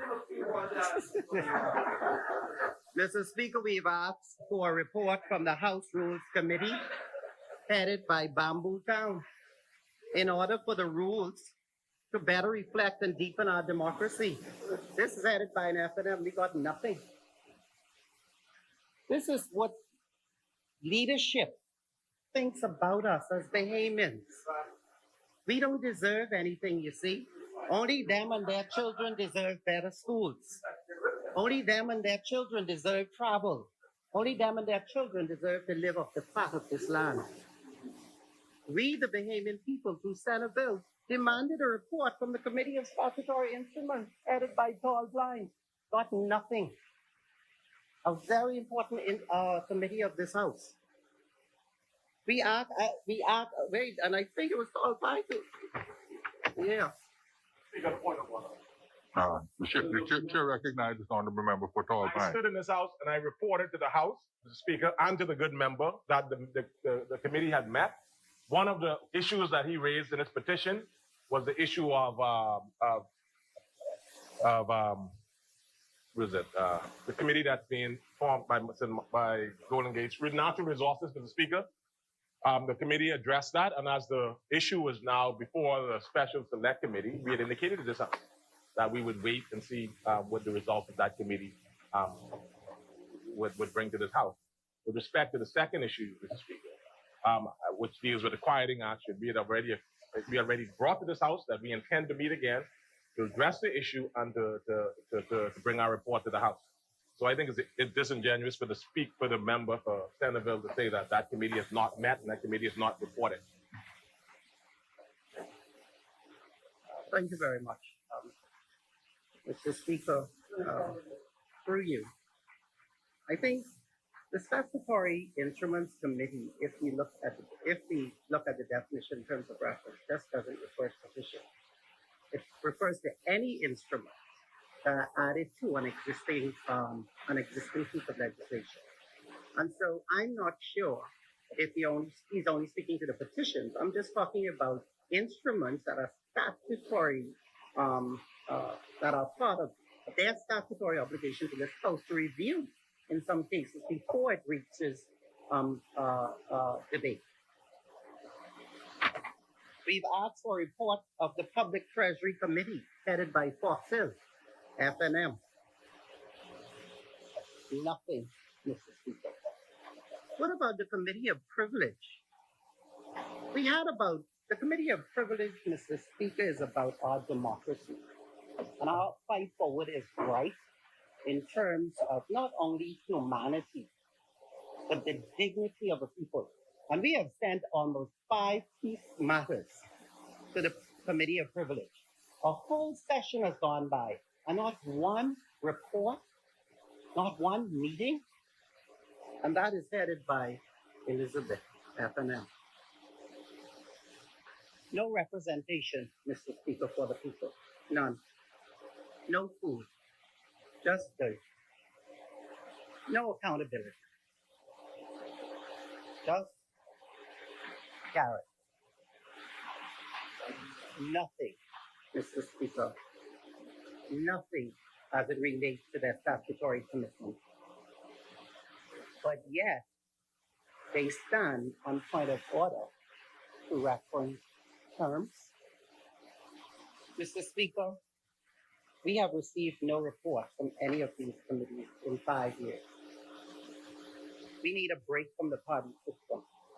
They do not want to be held accountable. And because of your lack of reporting, the numbers in your budget are almost irrelevant. And it can only speak to an election year. There's no foundation. You are better off at this point with confessions rather than concessions. But you know, distraction even at all levels. We've asked your minister to ensure local government elections. We've asked them to ensure school board elections. Nothing. They avoid democracy, Mr. Speaker, like a plague.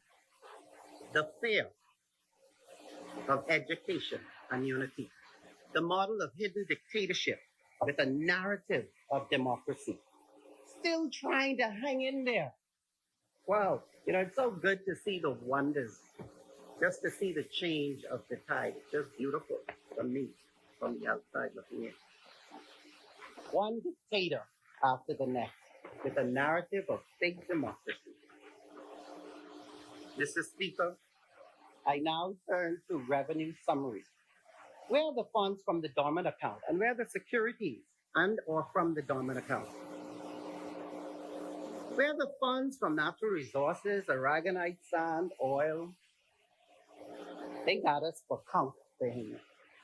Beat us, matter of fact, beat the hell out of us. Crack us, salad us, you scorch us, you eat us, and you know what come after that. And then they come and ask for your vote. Say no. Senate vote on this budget will be based on accountability. I cannot trust the numbers. The SOEs haven't even provided their reports.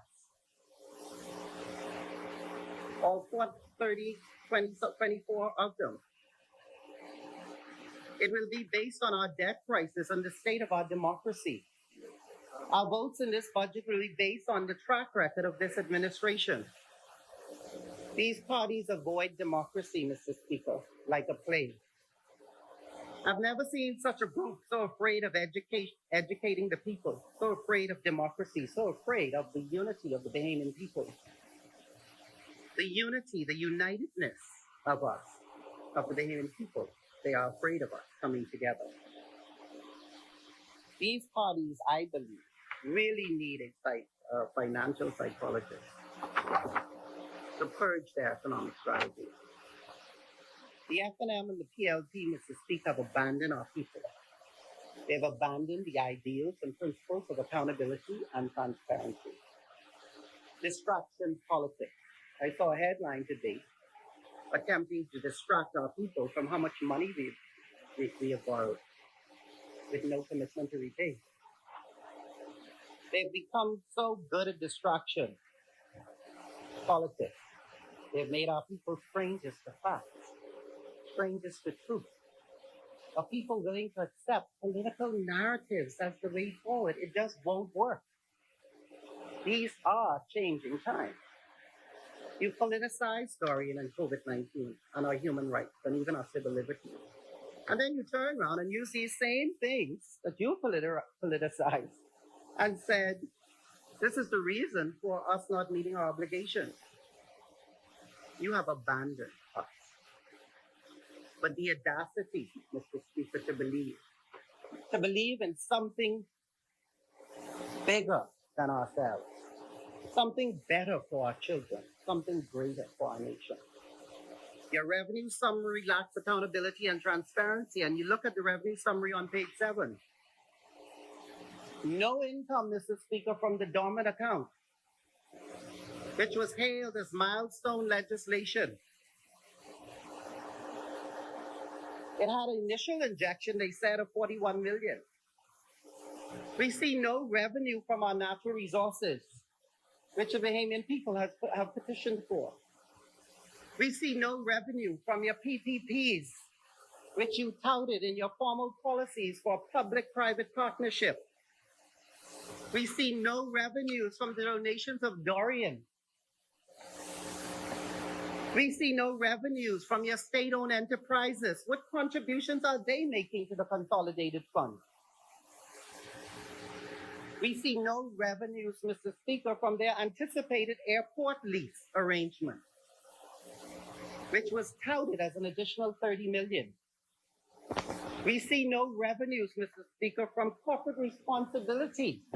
Where's the creativity in this government?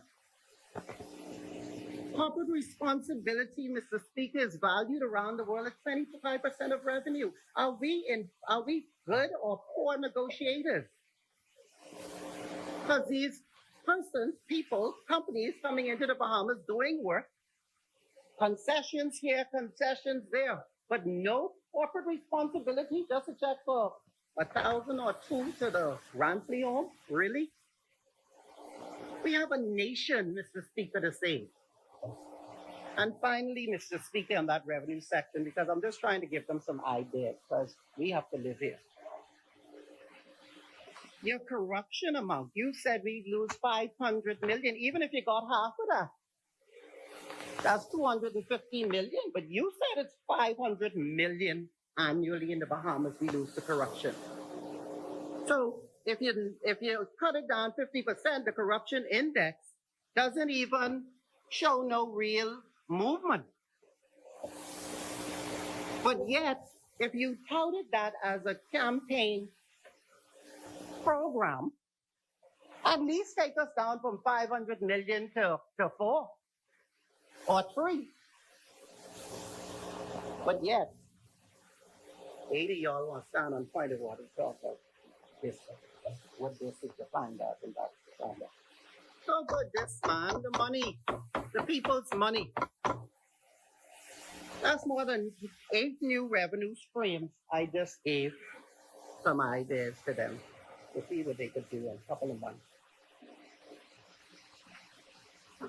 So instead of concessions, you should be talking about confession, confessing to the Bahamian people what you're saying you was going to do. Good we do, and that's fine. Truth is always good or bad. Therefore, in the interest of transparency, this budget, y'all need a supplementary revenue summary. But something has to happen to take care of $899 million that's due within the next year. You fell short on your obligation to this House. Your reports have not been forthcoming. It seemed as if there was no interest on the report from your committee, no interest in terms of bringing forth the legal obligations of these state-owned enterprises that you are responsible for. And these SOEs have been political vehicles for years. I mean, for party after party. So there ain't nothing new that you're sending a bunch of money to that one and a bunch of money to Bahamas and the next one. None brought in their reports, Mr. Speaker, that the law says they should provide an audited statement. With audited statements, Mr. Speaker, we could help them. The people could help them, because we could see where we're at and where we need to go. But politics doesn't like that. Politics does not like accountability. You refuse to be accountable. So how could we trust you? The consequence of your actions have the people suffering. And finally, on page 13, another, that's the number of houses, the gaming houses. I mean, they paying more in taxes than 3 times more in taxes than the casinos. I made don't have all the information or don't know why. But to me, that's discriminatory, man. Look out for your people. Y'all came to Parliament, and I would say we came to Parliament with a big, you got a little leverage. No, well, it's day now. We must level the playing field, and we must get serious about leveling the playing field. We, the Bahamian people, are no longer going to accept crumbs from any political organization when we know what Sarandel taught us in terms of valuing ourselves and this country. I mean, people going off to school, this school, that school, law, CPA school, all of this, and still following a narrative that doesn't work for them. That's why we have CPAs and lawyers without jobs. They can't get a job, Mr. Speaker. Parliamentarians have left this house and they are broke. Where does that happen? This job, and I've said this before, is not sustainable. Recurrent expenditure, and I'm not going to, because of in the interest of time, I just wanted to bring to the House attention this GFS methodology that's being used. And if you look on page 40, it speaks to the statements and the GFS, which is a government finance statistics methodology. And it speaks to public debt redemption or moving the debt and treating it as a financing transaction versus an expense. When that happens, it means that we're not including our repayment of our debt in our expenses. And so therefore, it could really be misleading because we do owe $899 million in terms of what is being redeemed within the next year. But it's not in our deficit calculation. There's no indication of a redemption or even a part of the redemption. So, Mr. Speaker, I think we ought to understand that the truth is important. And politics can do what they have to do. But there's a level of information that the country needs for its capital markets to develop. And one of them is the numbers and the right numbers. But why would we want to use this type of system? To me, it's a culture of pretend that the debt don't exist. The GFS system, Mr. Speaker, that our governments have said they follow is an IMF integrated system that deals specifically with reporting. How do you report something? It doesn't say that we cannot lend to our people the correct financial information outside of the reporting requirement. They do it for tax purposes and they do it for accounting purposes. So if the framework, which lacks transparency, creates a culture of borrowing to pay off another borrowing, it creates a government that's almost useless because you're only waiting for another bond or loan to pay off the other debt, lacking creativity. Really going against the world's agenda, because I've heard over there about the world's agenda. But if the world's agenda is to eradicate poverty, then that's not the direction, borrowing from Peter to pay Paul. Mr. Speaker, this government should not be making concessions. Like I said before, it should be making concessions to the Bahamian people. Like I started out by saying, I'm not here to promote the PLP or the FNF. But at least the PLP in their 2017 budget had a 50% of the redemption due in our deficit reporting to let the people know, well, hey, listen, this is what we intend to do. See, debt redemption is something that's visionary. Once you look at it, do they plan to get rid of some of this debt? The principal, can they meet their principal obligation? If they can, then at least we look like there's some vision somewhere in terms of creativity.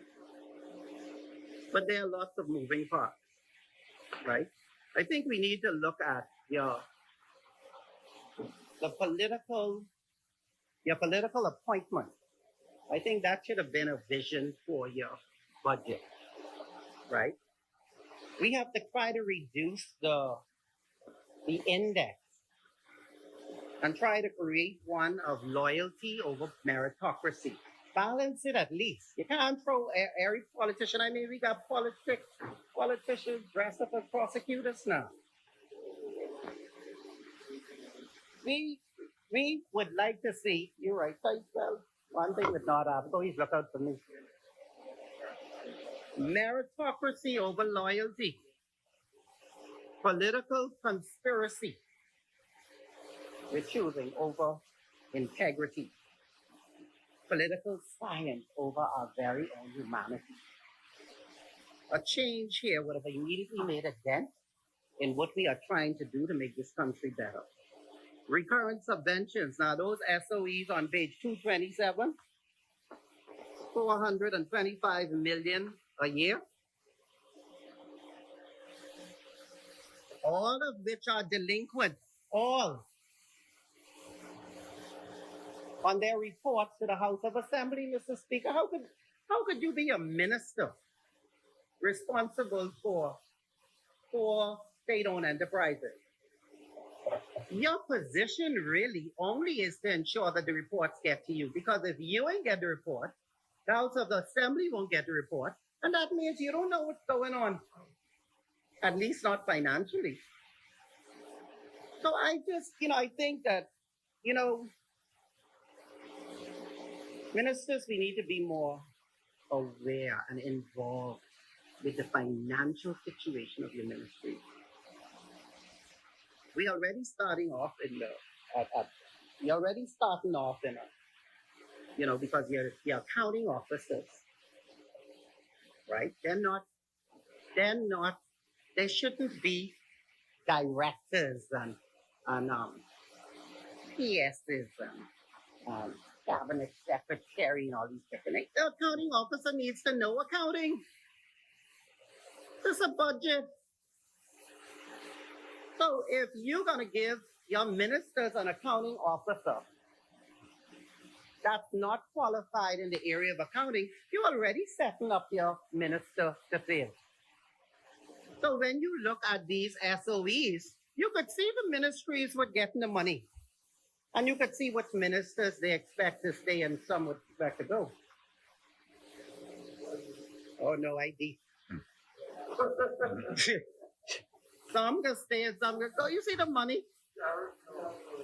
The carrots. The ministry carrots.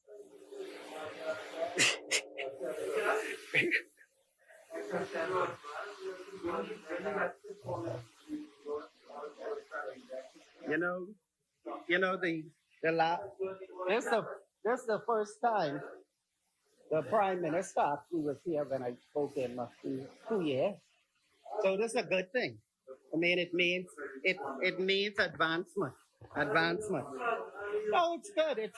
It's good to know when you can understand how important it is, how important democracy is to our country. And that is what you've reflected now. Because, you're my boy, but I only got 5 minutes, so I got to finish this up. Appropriation for capital expenditures. You need to approve my thumbs up. I've been sitting in there for 5 months. In your office, the polling place. Y'all can need me, Stay right there. But not y'all. He'll need me. Let me stop. Let me get this right. He knows who he is.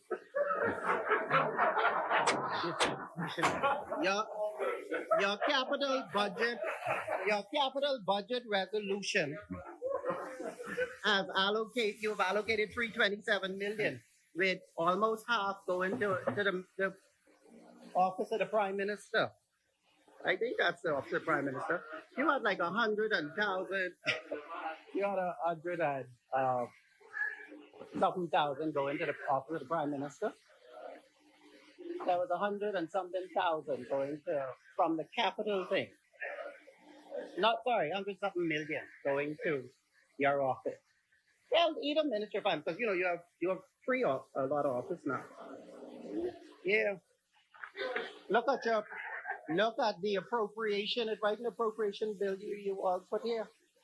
Yeah, just look at the list.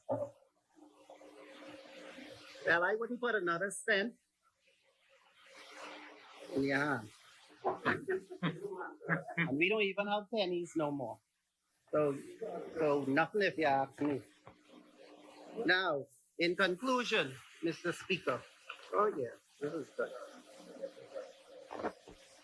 And just so people can be clear, because I think just so the national community, our family islands, our archipelago, and everyone, I mean, who cares about it really? And just so Centerville could be clear. Leaving the free national movement was a matter of trust, and it was a matter of principle to me. It's in these 5 books. It's in these 5 books from 2017. And as you can see, Centerville does his work because we represent almost 10,000 residents.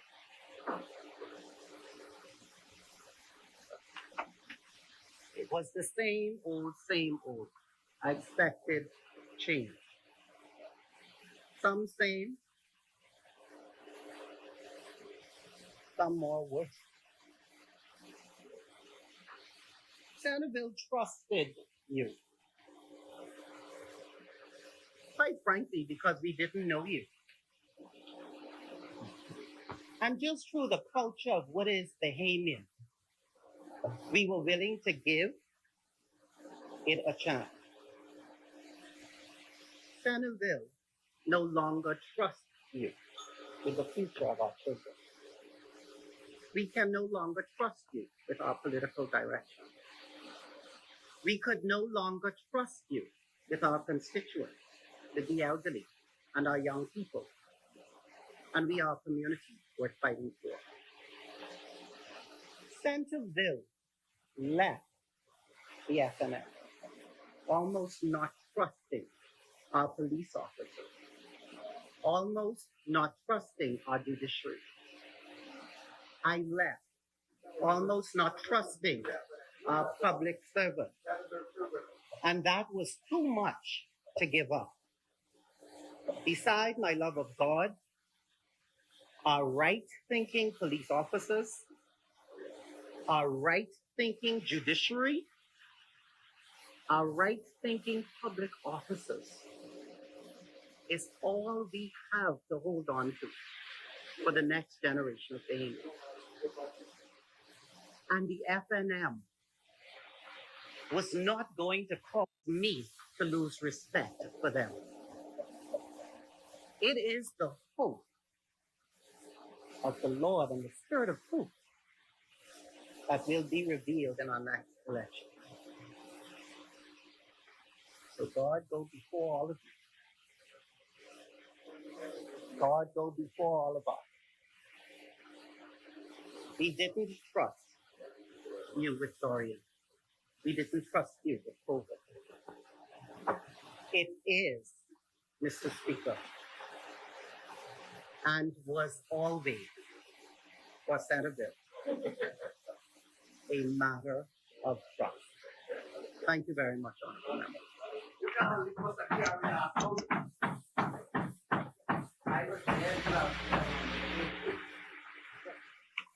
Thank you, Honorable Member Asmani. Chair recognizes the Honorable Member for Golden Gate.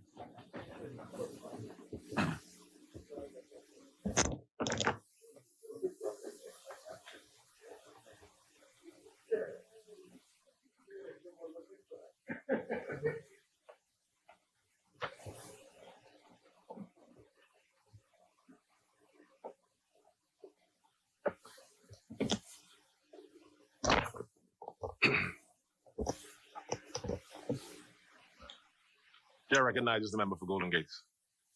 Thank you, Mr. Thank you, Mr. Deputy.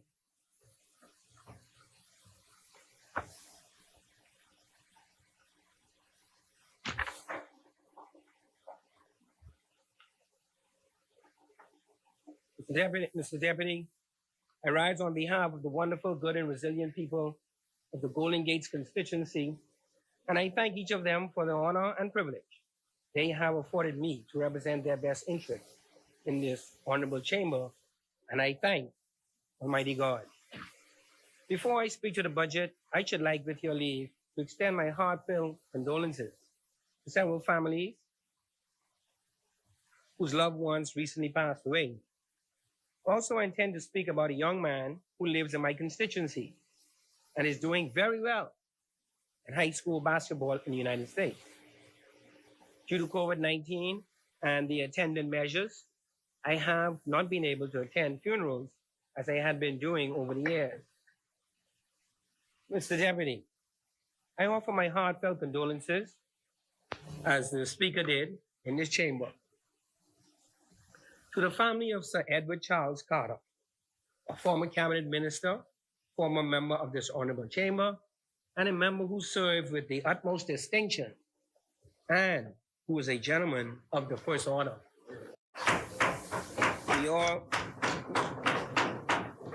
We all know that his body was lying in, it stayed here in the house last week.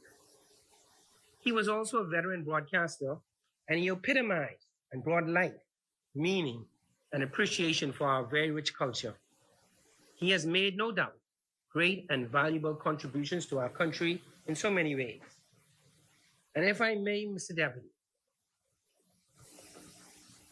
Sir Charles, as he was called, did something, in my view, spoke volumes about him, and it spoke to the man he truly was. Several years ago, a good friend of his passed away. That friend, someone we know well, Mr. Abner Pinder, meritorious council member in the Free National Movement, a major general in North Utah, but especially in Spanish Wells. He passed away, and it is a custom in the Free National Movement to hold a memorial service, and which we did for him at our national headquarters. Well, to almost everyone's surprise, and the room was filled to capacity, in walked Sir Charles. Imagine that. Sir Charles, a former PLP member, Parliament, and cabinet minister, was in the F&M National Party headquarters. What a moment it was. Sir Charles moved gracefully, as ever, and with great ease as he entered the council hall. I must tell you, he was very warmly received by all present. And he even took to the podium in the F&M National Headquarters and paid a tribute to his friend, Abner Pinder.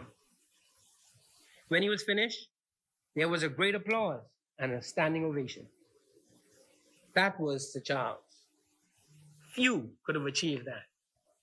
He was respected and admired across the political divide. He will be sorely missed, and he will be long remembered. Mr. Deputy, I offer heartfelt condolences to the family of Daphne Johnson of Southern Heights Subdivision, who passed away last week. We continue to be deeply saddened and concerned about the families, many just recently, now 232 of them, who have lost loved ones due to COVID-19. Our hearts go out to them, and we pray that they enjoy God's comfort, peace, and blessings as they cope with these days of great loss, distress, and challenge. May their souls rest in peace, and may perpetual light shine upon them. Mr. Deputy, I take this time to wish my Assistant Secretary, Sabrina Minnis' mother, on a lighter note, Mrs. Virginia Roach, happy birthday on a very special day, and I pray that God grants her many, many more. As I mentioned above, a young man in my constituency, Theo Knowles of Southern Heights, who played in our annual basketball tournaments in November 2017 and 18, has been playing high school basketball in the United States the last couple of years.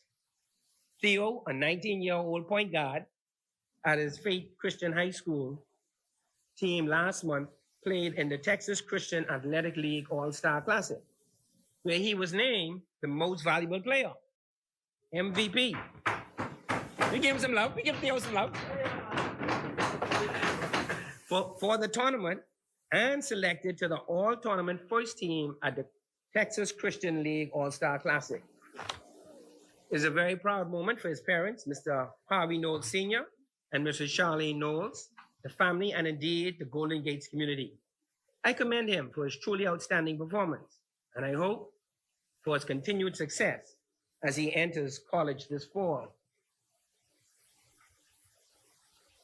Mr. Deputy, it speaks to the sports talent in our country, some of it still untapped and unrealized. Imagine, as I said just a moment ago, it was just 2 years ago that Theo was playing in our tournaments right here in Southern Heights Park. And last month, he was the MVP of a high school state tournament in the United States. That's amazing. He was just playing ball on the court in Southern Heights just 2 years ago. Now he's an MVP in the state championship. Mr. Deputy, I'm very pleased and most excited to publicly congratulate Coach Chronic Dean, as he's called, and his Golden Gates Pirates teams that participated in the popular Peace on the Streets basketball tournament hosted by Carlos Reed and his team about a week ago. Our junior boys advanced to the championship, and our open men's team won their championship in a very exciting game where we dominated on both defense and offense, from the jump ball to the end of the game. I congratulate all of the players on both teams. I especially congratulate our Chris Storr, who was selected as the championship MVP, and I should say, who also placed second in our three-point shootout contest on Easter Monday. I must say, too, that while our junior boys did not win the championship game, losing by a mere 1 point, a difficult loss, they too are champions. And I want to encourage them. I am proud of them, and I know that championships are in their future. Thank you. Thank you. Mr. Deputy, speaking about basketball, about 3 weeks ago in this honorable chamber, I stated that I had lights on all of the basketball courts in Golden Gates repaired. It has since come to my attention that it has been asserted otherwise on social media. Let me be very clear. I had the lights on those courts repaired, all of them. In fact, Mr. Deputy, I have with me, sir, the actual invoices for each of the parks where the lights were repaired. Sir, the first one states, bill to Golden Gates Constituency Office, Golden Gates, attention, Mr. Michael Folks, for electrical works completed at Carmichael Road basketball court to repair floodlights. That's number one. Second one, bill to Golden Gates Constituency Office, Golden Gates, attention, Mr. Michael Folks, for electrical works completed at Golden Gates Trade Park, south of Golden Gates Assembly, Bishop Ross Davis Church, to repair floodlights. Third one, bill to Golden Gates Constituency Office, Golden Gates, attention, Mr. Michael Folks, for electrical works completed at Southern Heights Park to repair floodlights. Fourth one, bill to Golden Gates Constituency Office, Golden Gates, attention, Mr. Michael Folks, for electrical works completed at Bamboo Street Park to repair floodlights. In the circumstances, I thought it prudent, Mr. Deputy, and wise to publicly set the record straight. And while I'm on my feet on that matter, I should say a very warm thank you to the honorable member for Yamacraw. Yamacraw, you stood on your feet and you said, Mr. Paul Smith is a good man. Go to him and he'll help you. Paul Smith did the work. And he is a good man, very efficient. And what he said he would do, he did. He did all the work, and he did very good work. And I applaud him, and I thank you, Yamacraw. I heard you when you said that, and I took your advice. You're not a good man. You can go on repair. That's right. Oh, absolutely. Mr. Deputy, we are pleased to remind our residents of Golden Gate that we continue to assist persons who need to complete their NIB verification and notarize them free every day in our office. And I should point out, we did 3 just last week. So this is continuing, and please, if you need to verify, you might recall that it was early in the year, there was a date to end the verifications, and the Honorable Minister came here and told us that day was extended to July. So please come into our offices. We will assist you with completing the form, and we will notarize it free for you at no cost. We are also pleased to remind our experienced person a term coined by His Excellency C.A. Smith, Governor General, or our senior citizens, that we continue to offer pickup and return home services to those who wish to be vaccinated. If you wish to be vaccinated, you can call our office and we will assist you. To take advantage of either service, please call our offices at 361-4363, Monday to Friday. We're there every day of the week, between the hours of 10 a.m. to 5 p.m.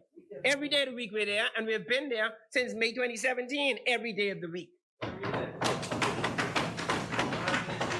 Mr. Speaker, most, if not all of us in this chamber, and similarly, most Bahamians appreciate the importance and the need for persons to be vaccinated.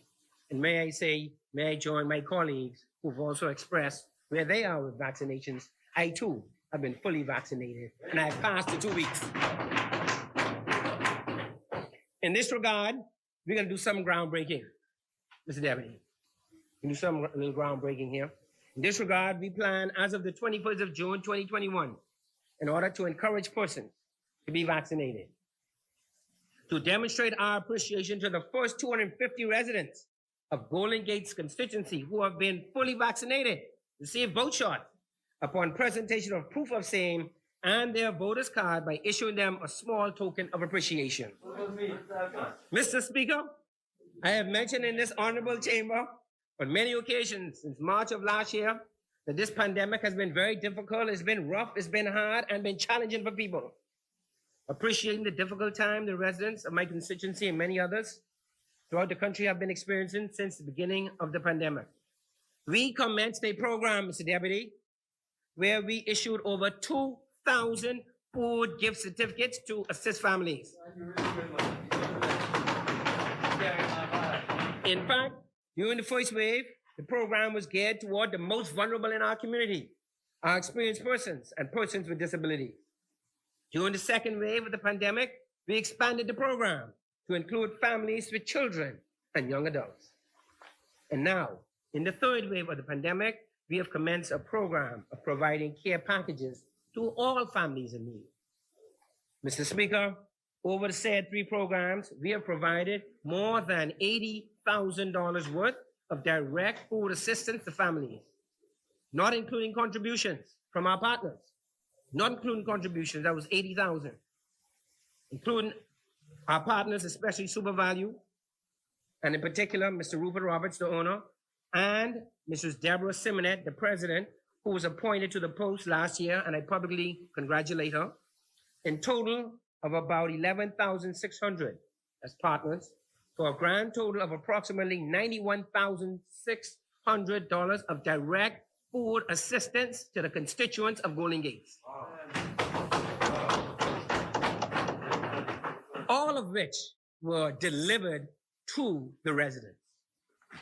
Mr. Deputy, in addition to the above, over the past 14 months, we have served well over 2,250 hot meals throughout the constituency, and like the care packages, we are still providing them.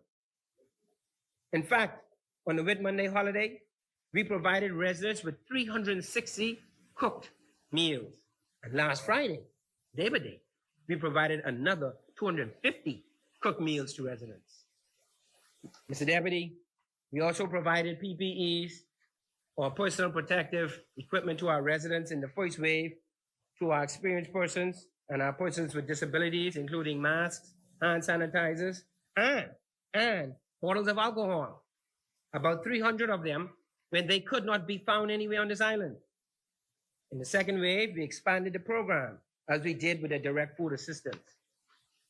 Mr. Deputy, in addition to providing the PPEs to our residents, all direct to their homes, we also provided PPEs to the 2 schools in our constituency, being S.C. McPherson Junior High, my alma mater. I'm very proud of them. Keep up the good work, Principal Dowell and team, and Sybil Strawn Primary School. Keep up the good work, Principal Roll and team. Both of those schools. In September 2020 and February 2021, we delivered boxes of masks, boxes of large hand sanitizer, and even personal bags of PPE for each teacher, each administrator, and each staff member, all at a cost of more than $7,000. Mr. Deputy, in September 20, we also had a back to school event, one we have had every year, 2017, 2018, and 2019. And yes, even last year, we had a free raffle of 60 brand new electronic devices costing just over $11,000. We express our thanks to our partner, Custom Computers, and Mrs. Farmer, the owner, and Tammy, who have been exceedingly helpful. That event was held in the open air on Golden Gate Street, with everyone socially distanced and wearing masks. And I should add that each child happily received a goodie bag. Mr. Deputy, as I have said in this honorable chamber on many occasions, these have been the most difficult of times in recent memory, especially for our experienced persons, our persons with disabilities, our families with children and young adults, and indeed everyone. It has been tough going. It has been rough going. Mr. Speaker, that is why we in Golden Gates have focused our expenditure, our energy, our effort, and time as best we could, by the grace and mercy of God, on providing direct food assistance and PPEs to the residents of our community, especially our most vulnerable, and others, as I've said a moment ago. Mr. Speaker, for us in Golden Gates, has been about helping our people, simply helping our people put food on the table and keeping our people safe during this pandemic. Now, surpassing more than 14 long, arduous, tiring, and exhausting months. So, Deputy, now that we are moving towards fully opening the economy and creating more employment and entrepreneurial opportunities, we are also focusing our attention on helping our residents obtain employment and start businesses, especially given the many incentives offered in this budget. And I repeat, especially given the many incentives offered in this budget. Mr. Deputy, let me say right here that this is probably the most aggressive budget ever in our history in terms of its clear budget priorities, to drive, to push, to create and enhance employment and small business opportunities for all Bahamians. That's what we're doing in this budget. But today I want to thank, commend, and applaud the Honorable Member for Carmichael, the Minister of Public Works, and Deputy Prime Minister, and this government for the very, very, very ambitious park renovation and upgrade initiative. Never been seen before. Never. We can get some love. One of the best parks in the country. Second to yours. We have 2 parks where considerable work has been carried out to renovate and upgrade them: Golden Gate Straight Park and Pebbles Park. The residents, Mr. Minister, the residents of those communities are most pleased. You're quite correct. They are most pleased and truly, truly appreciate the wonderful work that has been completed at their parks. No question. Very pleased. Now, the other communities are hoping that in this new budget, their parks will be renovated and upgraded, including Sunshine Park, Bamboo Street Park, and Southern Heights Park. Mr. Speaker, I also thank, applaud, and commend the Honorable Minister for getting Malcolm Road West resurfaced. This has been sorely needed and complained about for many years by my constituents, and frankly, the Honorable Member for Garden Hills, his constituents as well. He's right there saying yes, yes. We're all very familiar with the challenges that we had on Malcolm Road West. and as I said, to the constituents of Garden Hills, as it is boundary for both of us. Now resurface, and given that it's a straight road, there is a propensity on the part of some people, to treat it like I-95. And you know that was gonna happen. Because of the very public hazard this represents, it would be very helpful, Minister, if it can be fully striped and reflectors installed. That would be very helpful from a public hazard perspective, if we can have that done, because there is high speed on that road now. Thank you. Unfortunately, yes, I saw that. Unfortunately, we have a similar challenge with St. Vincent Road, a boundary that we share with Carmichael. And I'm sure the honorable member is fully aware. As I mentioned, Malcolm Road West is treated like I-95, especially now that it has been resurfaced. And St. Vincent Road is treated like I-95 on steroids. The high rates of speed on that road is mind-boggling. I suspect it is so because it is also a long, straight road. No turns, no bends, no curves. In the circumstances, it would be very helpful if it can be fully striped and reflectors installed. Mr. Speaker, it is also, I heard the honorable member for St. Anne's this morning asking for some love for St. Anne's for getting some roads paved. And so I was thinking, boy, I was going there too. So it is also the fervent hope of mine and my constituents that Antigua Street, by Bishop Ross Davis' church, that the PLP government left about a third resurface will be completed in this new budget year. This repair work has been a sore issue with many of my constituents, and indeed, most persons in the Southwest traverse Antigua Road to leave Carmichael Road to go to Blue Hill Road to go further east, and that's very common. And so it would really be great if we can have that road repaired. Mr. Speaker, Lobster Avenue and Muttonfish Drive in Golden Gates and Cedar Way, Minister, which is also a boundary, Cedar Way we share with you, Carmichael, all need to be resurfaced, and it's something that I've been trying to get done as well. Hopefully, we'll have some success this new budget year. I know a lot of demands coming on a new budget year, but anyway. Mr. Speaker, likewise, we are also in need of speed bumps on many streets in the constituency. Another project which we've been trying to get done for some time. And to Mr. Horatio Ferguson, I'm saying now, the minister's here. We will try to get that speed bump done for you on Sightsville Road West. Yes, sir. I know you've spoken to me on many occasions about it, and God willing, we'll get that done. And some of the other areas where people have been asking for speed bumps in Golden Gates. The residents of Pride Estates, 3, an honorable member for Garden Hills, knows this better than I do. The residents of Pride Estates, 3, have been complaining for a long time that they need to get the street names on poles in their area. A much overdue enhancement and necessity, which I have also been trying to get done for some time, especially given that the street names were never placed on the streets. Never. Since the subdivision was developed many years ago. Not a recent issue, many years.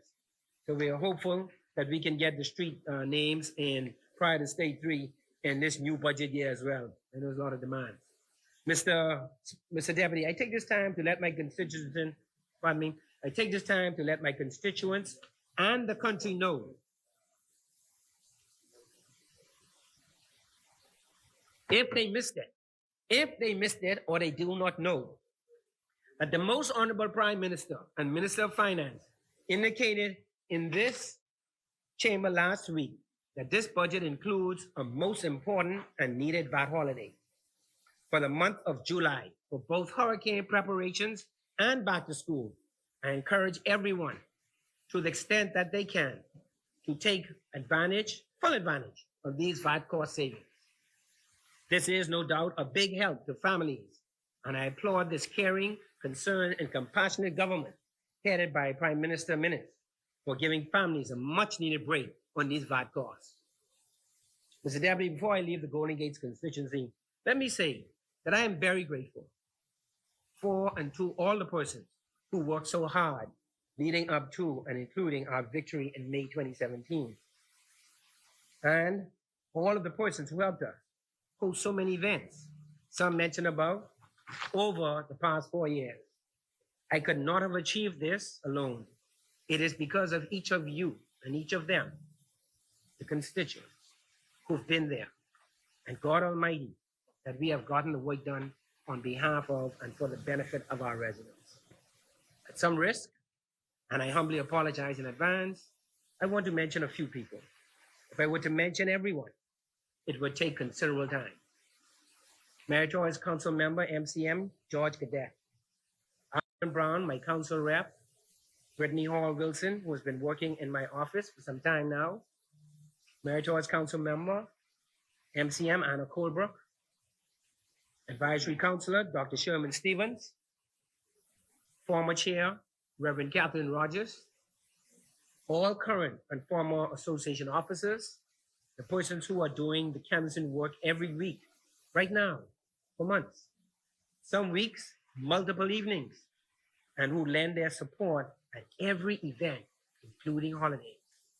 My people over the last 2 holidays gave their holidays so that we can serve meals to others in the constituency. And I applaud them, I thank them, very grateful. I also thank those who are unable to come out, but they encourage and offer prayers for us all, our efforts and our success. I also thank the residents for the privilege and honor of representing them. And most of all, I thank God Almighty. Mr. Deputy, I now move to my role as Parliamentary Secretary in the Ministry of Social Services and Urban Development for just over 2 years now. Let me say at the outset that it has been, Mr. Deputy, it has truly been a pleasure working with the Honorable Member for Southern Shores, the Minister for Social Services and Urban Development. Members, we can show the Minister some love. It's truly been a pleasure. Thank you, my brother. I thank the Honorable Member for Kalani and the Most Honorable Prime Minister, Dr. Hubert Minnis, for appointing me to that post. Mr. Deputy, soon after arriving at the said ministry, I was asked to work on a final draft of the Older Persons Bill and amendments to the Person with Disability and Equal Opportunities Act. An intersectoral committee was created comprising 19 persons and headed by former Speaker of this chamber, this House of Assembly, Ms. Rome Atalia Johnson, and ably assisted by then Assistant Director Lorraine Duvalier, now Acting Deputy Director, Department of Social Services, with several government ministries, departments, agencies, non-governmental organizations, and the Christian Council all represented, a 19-member intersectoral committee. Mr. Deputy, I beg your indulgence, as the list is a bit long, but given the work every member put in almost a full year, their commitment and dedication to making life better for our experienced persons or older persons, it would be unfair to them if they were not properly recognized for their efforts. And so they include, in addition to the names mentioned above, Kayla Green Smith, Counsel and Attorney at Law at the AG's office, Attorney General's office, Ms. Alicia Gibson, Counsel and Attorney at Law at the Attorney General's office, Father Roderick Bain, Dr. Indira Grimes, MD, Dr. Philip Swan, MD, Dr. George Isaacs, MD, Dr. Anthony Hamilton, PhD, Dr. Kayla Musgrove, MD, Mr. Franklin Bethel, Ms. Lisa Ingram, Mrs. Gwen McDeegan, Ms. Donnell Pratt, ASP Yvonne Albury, Corporal Richard Gardner, Ms. Veronica Gomez, and Ms. Nadia Sands. Thank you for your indulgence. The committee fully completed a fourth, and we hope, final draft of the proposed Older Persons Bill by the end of 2019, which is reviewed, accepted, and approved by the ministry and forwarded to the cabinet. The said committee is looking forward and hopeful that the government will, within its very active legislative agenda, facilitate the bill being passed within this term. I met with the National Commission on Persons with Disability, headed by Reverend Lester Ferguson, Chairman, over many months, and we fully completed a final draft of amendments to the said act, also by the end of 2019. That draft was reviewed, accepted, and approved by the ministry and forwarded to the cabinet. The said commission is also looking forward to and hopeful that the government will, within its busy and active legislative agenda, facilitate the amendments being passed within this term.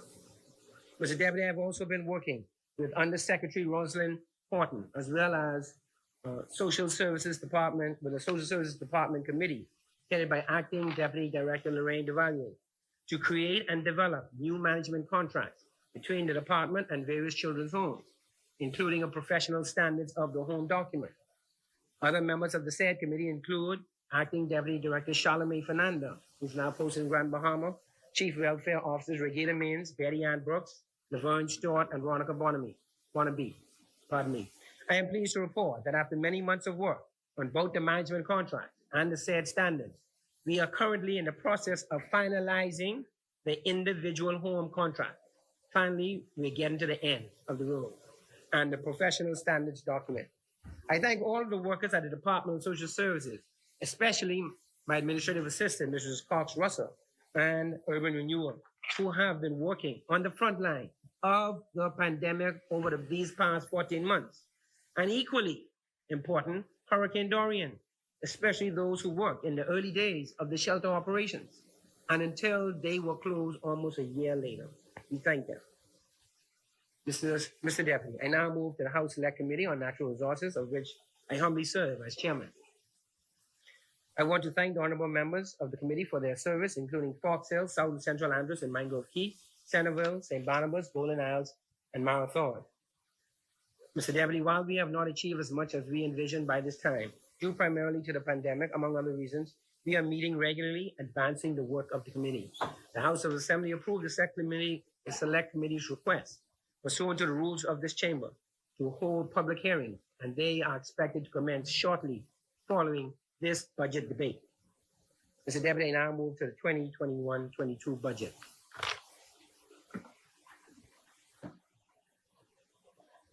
Mr. Deputy, I listened intently. Mr. Deputy, I took copious notes while the honorable member for Exumas and Ragged Island and deputy leader of the PLP made his contribution to this debate. Frankly, sir, I was stunned.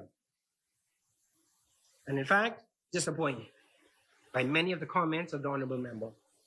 Over the past 4 years in this chamber, sir, I have heard the honorable member for Cat Island, Rum Kings, and Salvador, and leader of the PLP use the phrase, I am disappointed, but not surprised.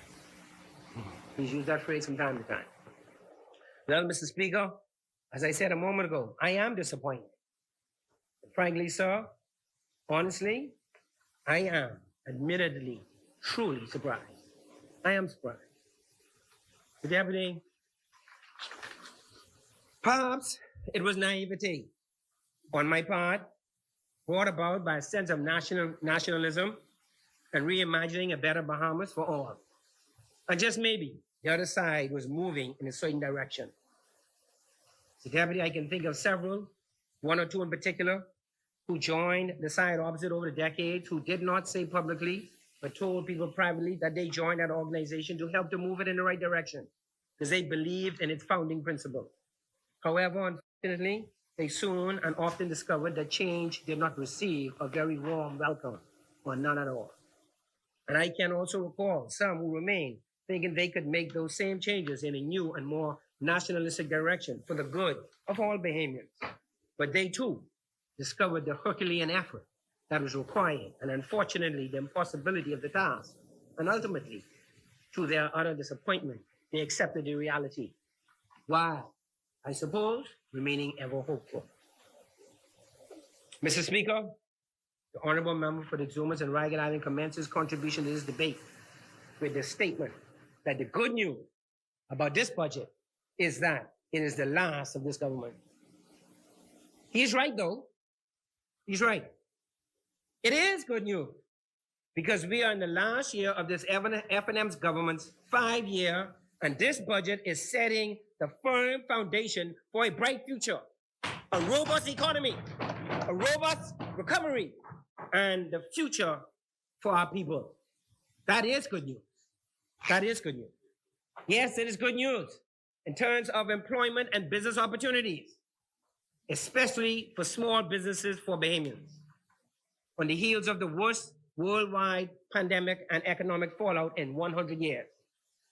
and Hurricane Dorian, which I should add is still making life difficult for our people in Abaco, in the Keys, and Grand Bahama. Mr. Deputy, the honorable member was disingenuous when he stated that this minute's government has had the worst ever 3-year GDP numbers. And it's interesting. We just heard a discussion about that in regard to comments made by South Abaco and the comments made by the same member, and caused the honorable prime minister to stand to his feet and set the record straight. That's exactly what I'm about to say. Sir, it is absolutely no secret on this planet that the entire world was dealing with and has been dealing with and responding to a severe pandemic. That is no secret. It is almost a certainty that given the fall off in the economy around the world over the past 14 months, the same could be said of many countries, that their past 3-year GDP number has been the worst. That would not surprise anybody. It would not, because we have been going through a severe pandemic the world over. Further, sir, that comment flies in the face of a painful reality our people live every day in terms of their economic situation, in terms of their health concerns, in terms of the stress and strain that they are dealing with and endure, in terms of the uncertainty of their future, all due to the COVID-19 pandemic. So to say that this country has experienced the worst 3 years in GDP is truly, truly disingenuous. In fact, if the GDP over the year of the pandemic was taken out of the equation, this F&M government still had to contend with the worst ever hurricane in the Western Hemisphere. That is Hurricane Dorian, accounting for $3.5 billion in damage.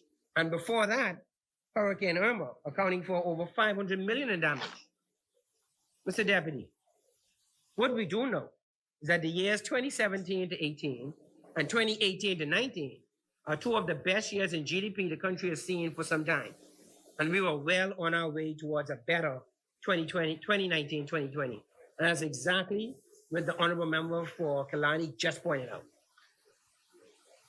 With a record 7 million plus tourists arriving in 2019, despite Hurricane Dorian, and being well positioned to have exceeded that number in calendar year 2020, before COVID-19 pandemic hit our shores. We hit the best number ever in 2019 calendar year, in the same year Dorian hit our shores. We surpassed 7 million in 2019, despite Dorian. And we were well positioned, unquestionably, no doubt, to exceed that in 2020. Mr. Deputy, the honorable member for the Exumas and Ragged Island stood on his feet in this chamber last week with a straight face and said, and I quote, that things will get worse before they get better. Mr. Deputy, the record is clear that nothing could be further from the truth.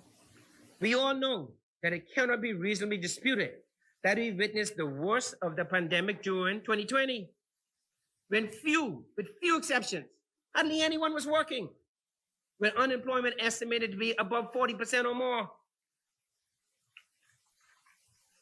The article here, unemployment well over 40%. It's well established. We all know hardly anybody was working. In other words, more than 40 out of every 100 Bahamians were unemployed, with absolutely no income, except for this government's direct income support and replacement efforts through NIB and other direct support programs through social services and the National Food Distribution Program. Today, sir, it's estimated that unemployment has been reduced to about 25%. While undoubtedly, this is still high and challenging for many. It is 25 out of every 100 unemployed. That is a marked improvement from 40 out of every 100, Mr. Deputy. Let me say right here, Mr. Deputy, the side opposite likes to talk about us, quote unquote, patting ourselves on the back. We hear that often. Oh, yeah, you go patting yourself on the back. That is not it at all. And it is truly unfortunate when they say that, because we have heard the chaplain in this house, Pastor Dave Burrows, say it. It is always about progress. It is always about progress. As U.S. President Barack Obama said often, do not let the pursuit of perfection be the enemy of the good. So when we speak to these things, it is a recognition of the good progress that has been made for and on behalf of the Bahamian people. And if I should say so, sir, it is an expression of thankfulness for the progress. It is not about, quote, patting ourselves on the back, close quote, as we often hear from the other side. And practically every indication is that unemployment will continue to be reduced over the short term and medium term, this upcoming budget period, and certainly in 2022, 2023, and 2023, 2024, this upcoming year, and the next two budget years, fiscal years. Everything points to that. It is most disingenuous, and that is as charitable as I can be in the circumstances, to suggest that things will get worse before they get better going forward. When over the past year, they undoubtedly have already gotten better. The proof is in the pudding. The people are back to work 40 out of 100. That's what it was. It's now down to 25 out of 100. We all know people who are unemployed, family, friends, constituents, many of them. We all know them, and we all know a lot of them who are back to work. A lot are still not at work, and that's a continuing challenge. But progress has been made, and we're in a better position today than we were last year. And we fully expect that to happen next year. Mr. Deputy, it's just pure nonsense to suggest, as an honorable member for Exuma and Ragged Islands did, that things will get worse before they get any better. And that statement should be viewed by right-thinking Bahamians as such, because it flies in the face of the experienced reality of our people. Mr. Deputy, the member went on to talk about this budget being, quote unquote, reckless electioneering. I think the honorable member for St. Anne's mentioned that too this morning. Imagine that, coming from the PLP. Reckless electioneering. Mr. Deputy, over the 4 years of this term, we have seen and heard some hypocrisy, but that statement challenges the height of it, that this budget is quote unquote reckless electioneering with hypocrisy and other nonsense. The Honorable Member Kalani, the Minister of Finance and the Honorable Prime Minister in this chamber just last week reminded us all about the most reckless spending ever in the history of our beloved country by the Christie Davis government in their last year in office, 2016, 2017. And perhaps I should remind the Bahamian people, that was an election year. Talking about a reckless electioneering, that was it. That was it. If you ever wanted to see it, that was it. See the honorable member for Santa Valley is smiling because he knows it's true. They overspent the approved budgeted amounts by Parliament to the mind-boggling tune of almost $1 billion with a B dollars. Let us not forget, that was without the worst hurricane ever to hit our hemisphere. They did that without Dorian, causing the loss, which caused the loss of life of 74 of our brothers and sisters, and damage estimated $3.5 billion. Exactly. Adding, he said that too, you're correct.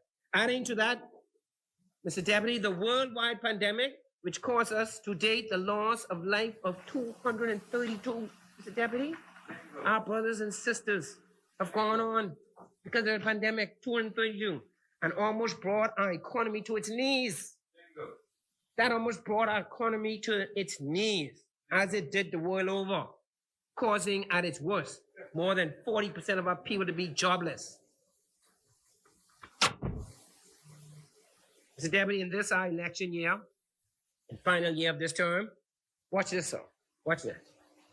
And I want to ensure that our people get this. Despite all of the disasters, the calamities, the catastrophes, the loss of life, the loss of jobs, the damage, this F&M government, and people, I want everybody to get this. This F&M government is borrowing about as much as the PLP overspent in the election year, in 2016, 27. My Lord. This F&M government is borrowing about as much as the PLP overspent alone in the election year in 2016, 2017. Mr. Deputy, if the honorable member for Exuma and Ragged Island wants to talk about reckless engineering, instead of lecturing us about his misplaced comment, perhaps he should start with the person to the left of him about what that person, as part of the Christy Davis team, did in 2016, 2017. Start that lecture over there. And start with the person on the left of you who overspent $1 billion. Have that chat with him. Golden Gates. Yes. Yeah. Yeah, no, he did. No, he did. And we talked about that in numerous budget debates that the honorable member for Exumas said on numerous occasions that in early June of 2017, he said that the party should apologize. But that apology never came. It never came. Despite the efforts of the honorable member for Exuma, the apology never came. We're in our 4th year, and he's spoken already, so we doubt, the honorable member Cal Allen hasn't spoken, so we might still get it. We might get it. Because Mr. Deputy, in this our election year and final year of this term, yes, as I said, yes. Mr. Deputy, if the honorable member for the Exumas and Ragged Island really wants to talk about reckless engineering, talk to me. Mr. Deputy, imagine the Christy Davis team could not, Mr. Deputy, the Christy Davis team could not demonstrate good fiscal management and prudence in relatively good economic times. What would have happened? What would have been our fate had they been in government the last 2 years in particular? It's a serious question to ask. They did not have the challenges we had, and they overspent $1 billion without them. The question is, what would have been our fate had they been in government the last 2 years in particular? And in the crucial coming years, more importantly, because we look to the future. We're looking to the future now. The past is behind us. The people want to know what's for them in the future. And that's what we're about. We're about the future. It is about your future. And everything we're doing is about your future. As we navigate our departure out of this pandemic, we have to navigate it. It's not going to happen. It's not going to fall in our lap. It has to be navigated. Like a ship in a harbor, leaving or coming. It got to be navigated. And we got a good captain. Got a very good captain. So said my good friend from Garden Hills. Said we got a good captain, and he's right. Good captain. But it has to be navigated. And navigation is never easy. Navigation is never easy in stormy waters, in difficult times. Navigation is never easy. You know, the chaplain also spoke to us this morning. Pastor Dave Brown spoke to us also about wisdom. You know, that navigation is about wisdom too. Gotta have wisdom. That's what he said.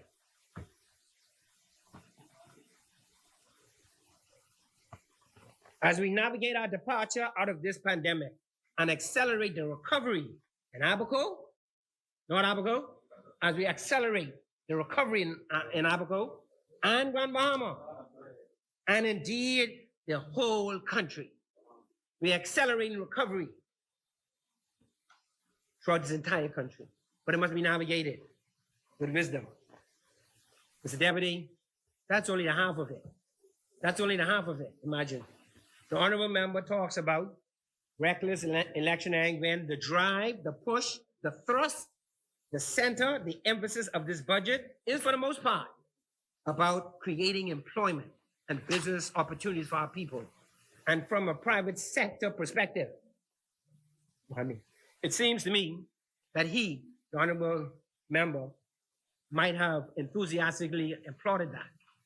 The drive for employment opportunities and small business opportunities from a private sector perspective. Is it reckless, Mr. Deputy?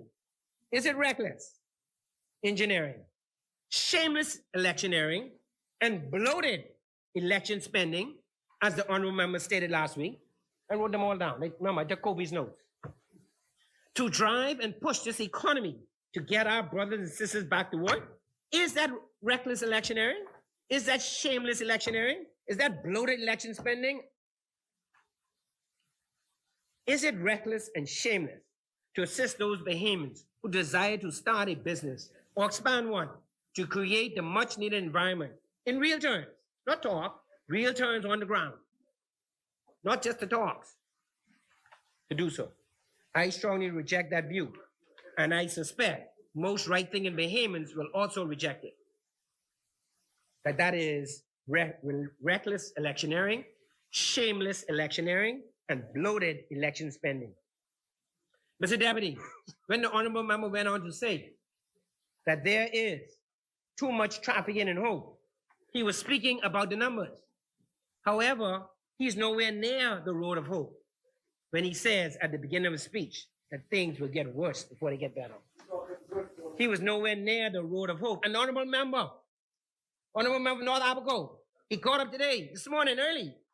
And what he said, he talked about hope. I listened to him intently because I know I was speaking to that too. We all need hope. And I said in an earlier speech in this house, let no one separate you from your hope. Let no one separate you from your hope. No one. Let no one separate you from your hope. We were trafficking in hope. It is one thing to be trafficking in hope, but it is an entirely different matter to be trafficking in despair, to abandon hope altogether.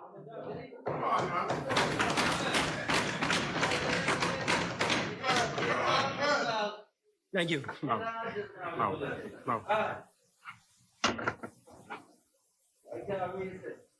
Mr. Deputy, the honorable member for the Exumas and Ragged Island also said that he's not an alarmist. Hold on. Stop the presses. Hold on, everybody, hold on.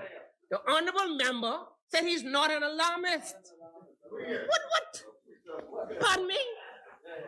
He's not an alarmist? That's Kobe's notes, remember? I got it in the notes, right. Imagine that. And I want everybody to hear this. After saying that things will be worse before they get better, and later in his contribution, raising the specter of a real possibility that we're headed toward the IMF restructuring of our debt. Imagine. Stood there and suggested that we're heading towards an IMF restructuring of our debt.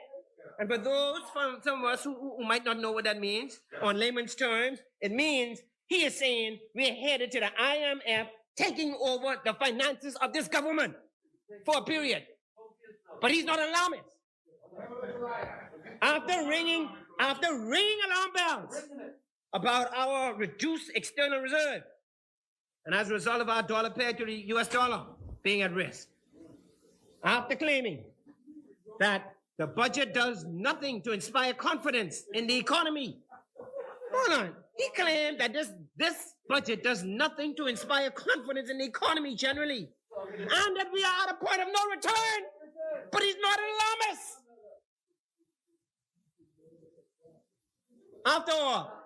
After all that, Mr. Speaker, he claims with a straight face that he is not an alarmist.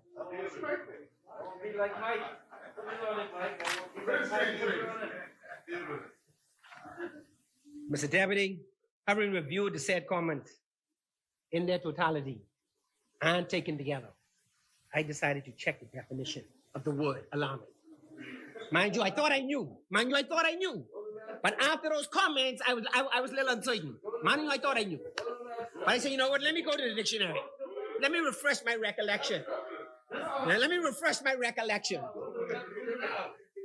So as to be sure, I went to the dictionary, I went to the Cambridge dictionary, and this is what I found. This is what Cambridge says. Quote, intentionally showing only the bad and dangerous thing in a situation and so worrying people. Bang. That's the point. It's all about worrying you, the Bahamian people. See, he don't want you to have hope. He want to worry you. And so, Mr. Deputy, the Bahamian people will determine for themselves as to whether he's an alarmist. They will determine. Every Bahamian will determine whether the member is an alarmist. But what do I know? Mr. Deputy, what I do know, Mr.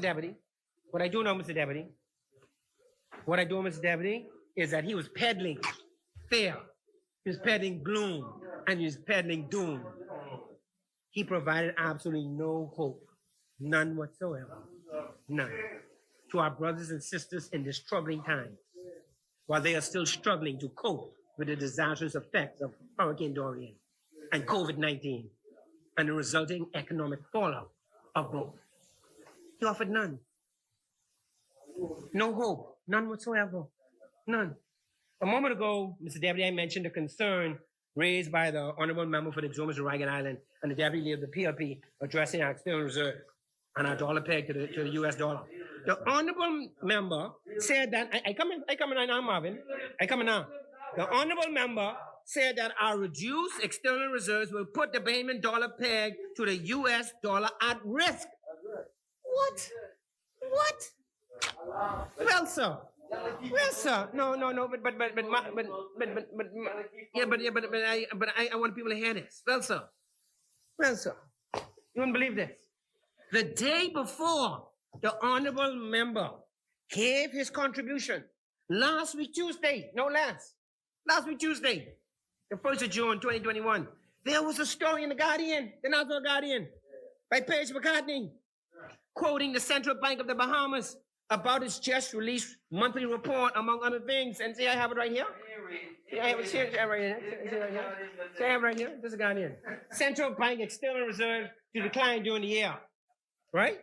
But you read the story, and it says, and I quote, external reserve balances are forecasted to decline during the year owing to reduced net foreign currency inflows as tourism remains below capacity and spending on imports for reconstruction work increases. That's the first part. Listen to this. Nonetheless, the external balances are anticipated to remain more than adequate to maintain the Bahamian dollar currency pair. You're blowing me down. That was in the paper the day before the contribution was made.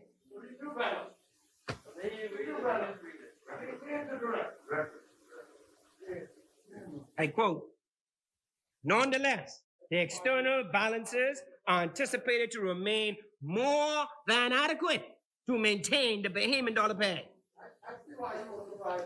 I'm serious. Mr. Deputy, the day before the Honorable Member made his contribution to the Chamber, the Central Bank of the Bahamas, the monetary authority in this country, indicated essentially that there was no concern on their part. None. No concern about us maintaining the Bahamian dollar peg to the US dollar just the day before, sir. And the Honorable Member says he's not an alarmist. Yet, Mr. Speaker, the Honorable Member is raising misplaced and undue alarm and concern about the Bahamian dollar peg. Imagine that. But he's not an alarmist. Mr. Deputy, the Honorable Member makes a lot of hay about the budget's deficit of $952 million. However, it was the same member who said last year that the government should be bold, and borrow as much as $2 billion during the current fiscal year. To be clear, the fiscal year that ends the 30th of this month. He said, be bold. Go for $2 billion. See there? Opposition called for $2 billion in borrowing. It's undisputed. Let's examine where we are and expect to be by the end of the upcoming fiscal year. Mr. Deputy, while the Honorable Member suggested that we borrow as much as $2 billion last year and be bold doing so, he did suggest that this government, the Minister government, took the position to be bold, yes, but prudently and cautiously so. But just don't go there and be bold. Just don't go run and be bold. You do it prudently and cautiously. That's how you be bold. Well, that's what we did. Hence, we borrowed $1.3 billion. Not $2 billion, for the current fiscal year. That's about to end. And now we plan to borrow $952 million for the upcoming year, for a total of about what? 2.2. Right about what he said. Interesting. And he says, we got all his debt. All his debt. I mean, right where he said we should have been last year. But last year and this year, we're right there. We're right there. Right there. Wow. Wow. Incredible. Incredible. I doubt there are many, Ms. Debbie, I doubt there are many people. I doubt there are many people would believe that if the PLP had been in government and borrowed the $2 billion last year, follow this. I doubt there are many people. Ms. Debbie, if I have a couple more minutes, please. You have 2 minutes, Mike. 3 minutes. Sorry, you have 2 Three, minutes, three. Golden Gates. I doubt there are many people, Mr. Deputy, who would believe that if the PLP had been, and this I really want people to hear this. I doubt there are many people who believe that if the PLP had been in government last year, and listen, follow this, and borrowed the $2 billion last year, would not have borrowed another billion or more this year. Hello. I doubt there are many people who believe they would not have done that. I doubt that. For a total coming at the end of this year would have been $3 billion or more. That's what it would have been. While we are only in total, as planned, $2.2 billion. The above speaks to the good fiscal prudence and management of this FNM government during these 2 years, 2020, 2021, and 2021, 22. But as has been said earlier, since we took office in May 2017, in fact, we've been able to achieve all of that we have done regarding our direct assistance to our people during the pandemic, handling the many costs associated with the pandemic and Hurricane Dorian, because of our very serious and committed fiscal prudence in 2017, 18, and 18 and 19, thereby creating the headroom or ability to borrow the needed funds. It is clear that this African government is building the foundation for a very bright future, that we are on the right track, and that 2022 will likely be one of the best years ever in tourism. The strength of our economy in the first instance is based on tourism. And while at the peak of the pandemic, we had practically no tourists in our country, there's no question that the industry is and has been rebounding since tourists commenced arrivals last November. In fact, the Honorable Member of Freetown and Minister of Tourism and Aviation has said on many occasions that since November last year, we have seen an increase in tourist arrivals every month. Every month. That's good news. That's us getting better. And recently, the requests for health visas, he told us, were a staggering 5,000 a day. 5,000 a day. That is very good and encouraging sign. Given the steady rebuilding of our most important industry, it's been projected by the end of this calendar year, hotel occupancies are expected to be approximately 65% from practically zero last year. The future looks bright. The minister reports that there's a lot of pent-up demand and the tourists are eager.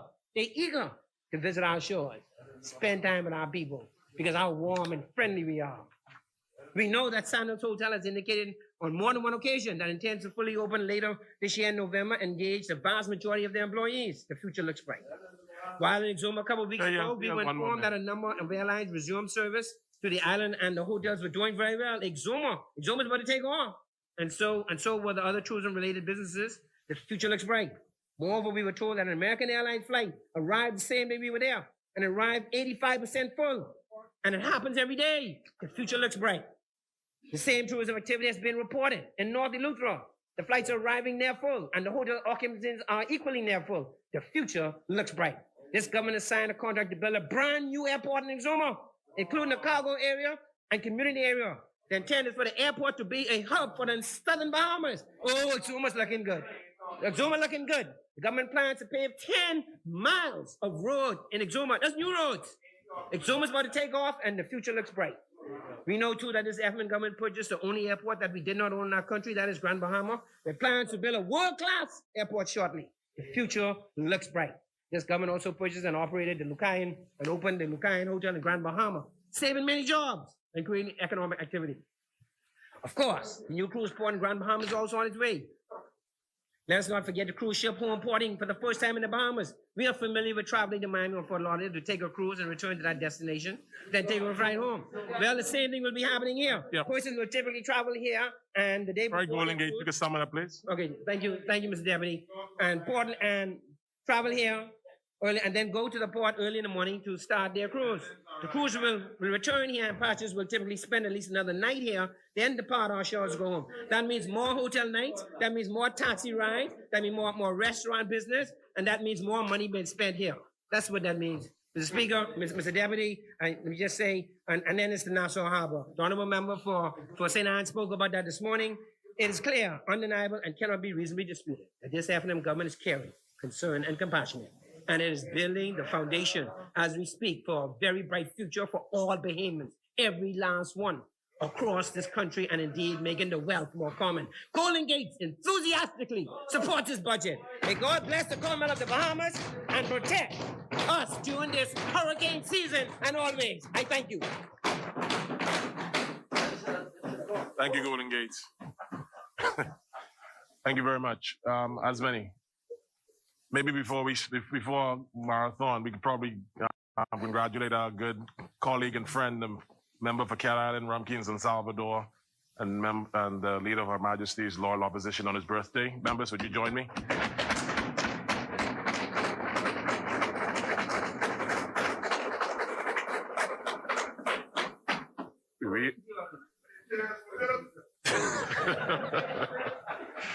The chair recognizes the member for Marathon.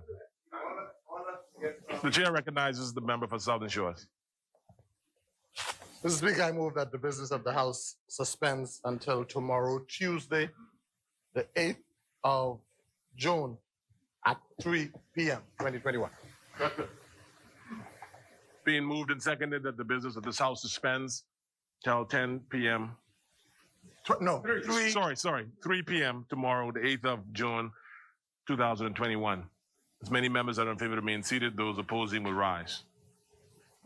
The Honorable House is suspended to the 8th of June at 3 p.m. tomorrow.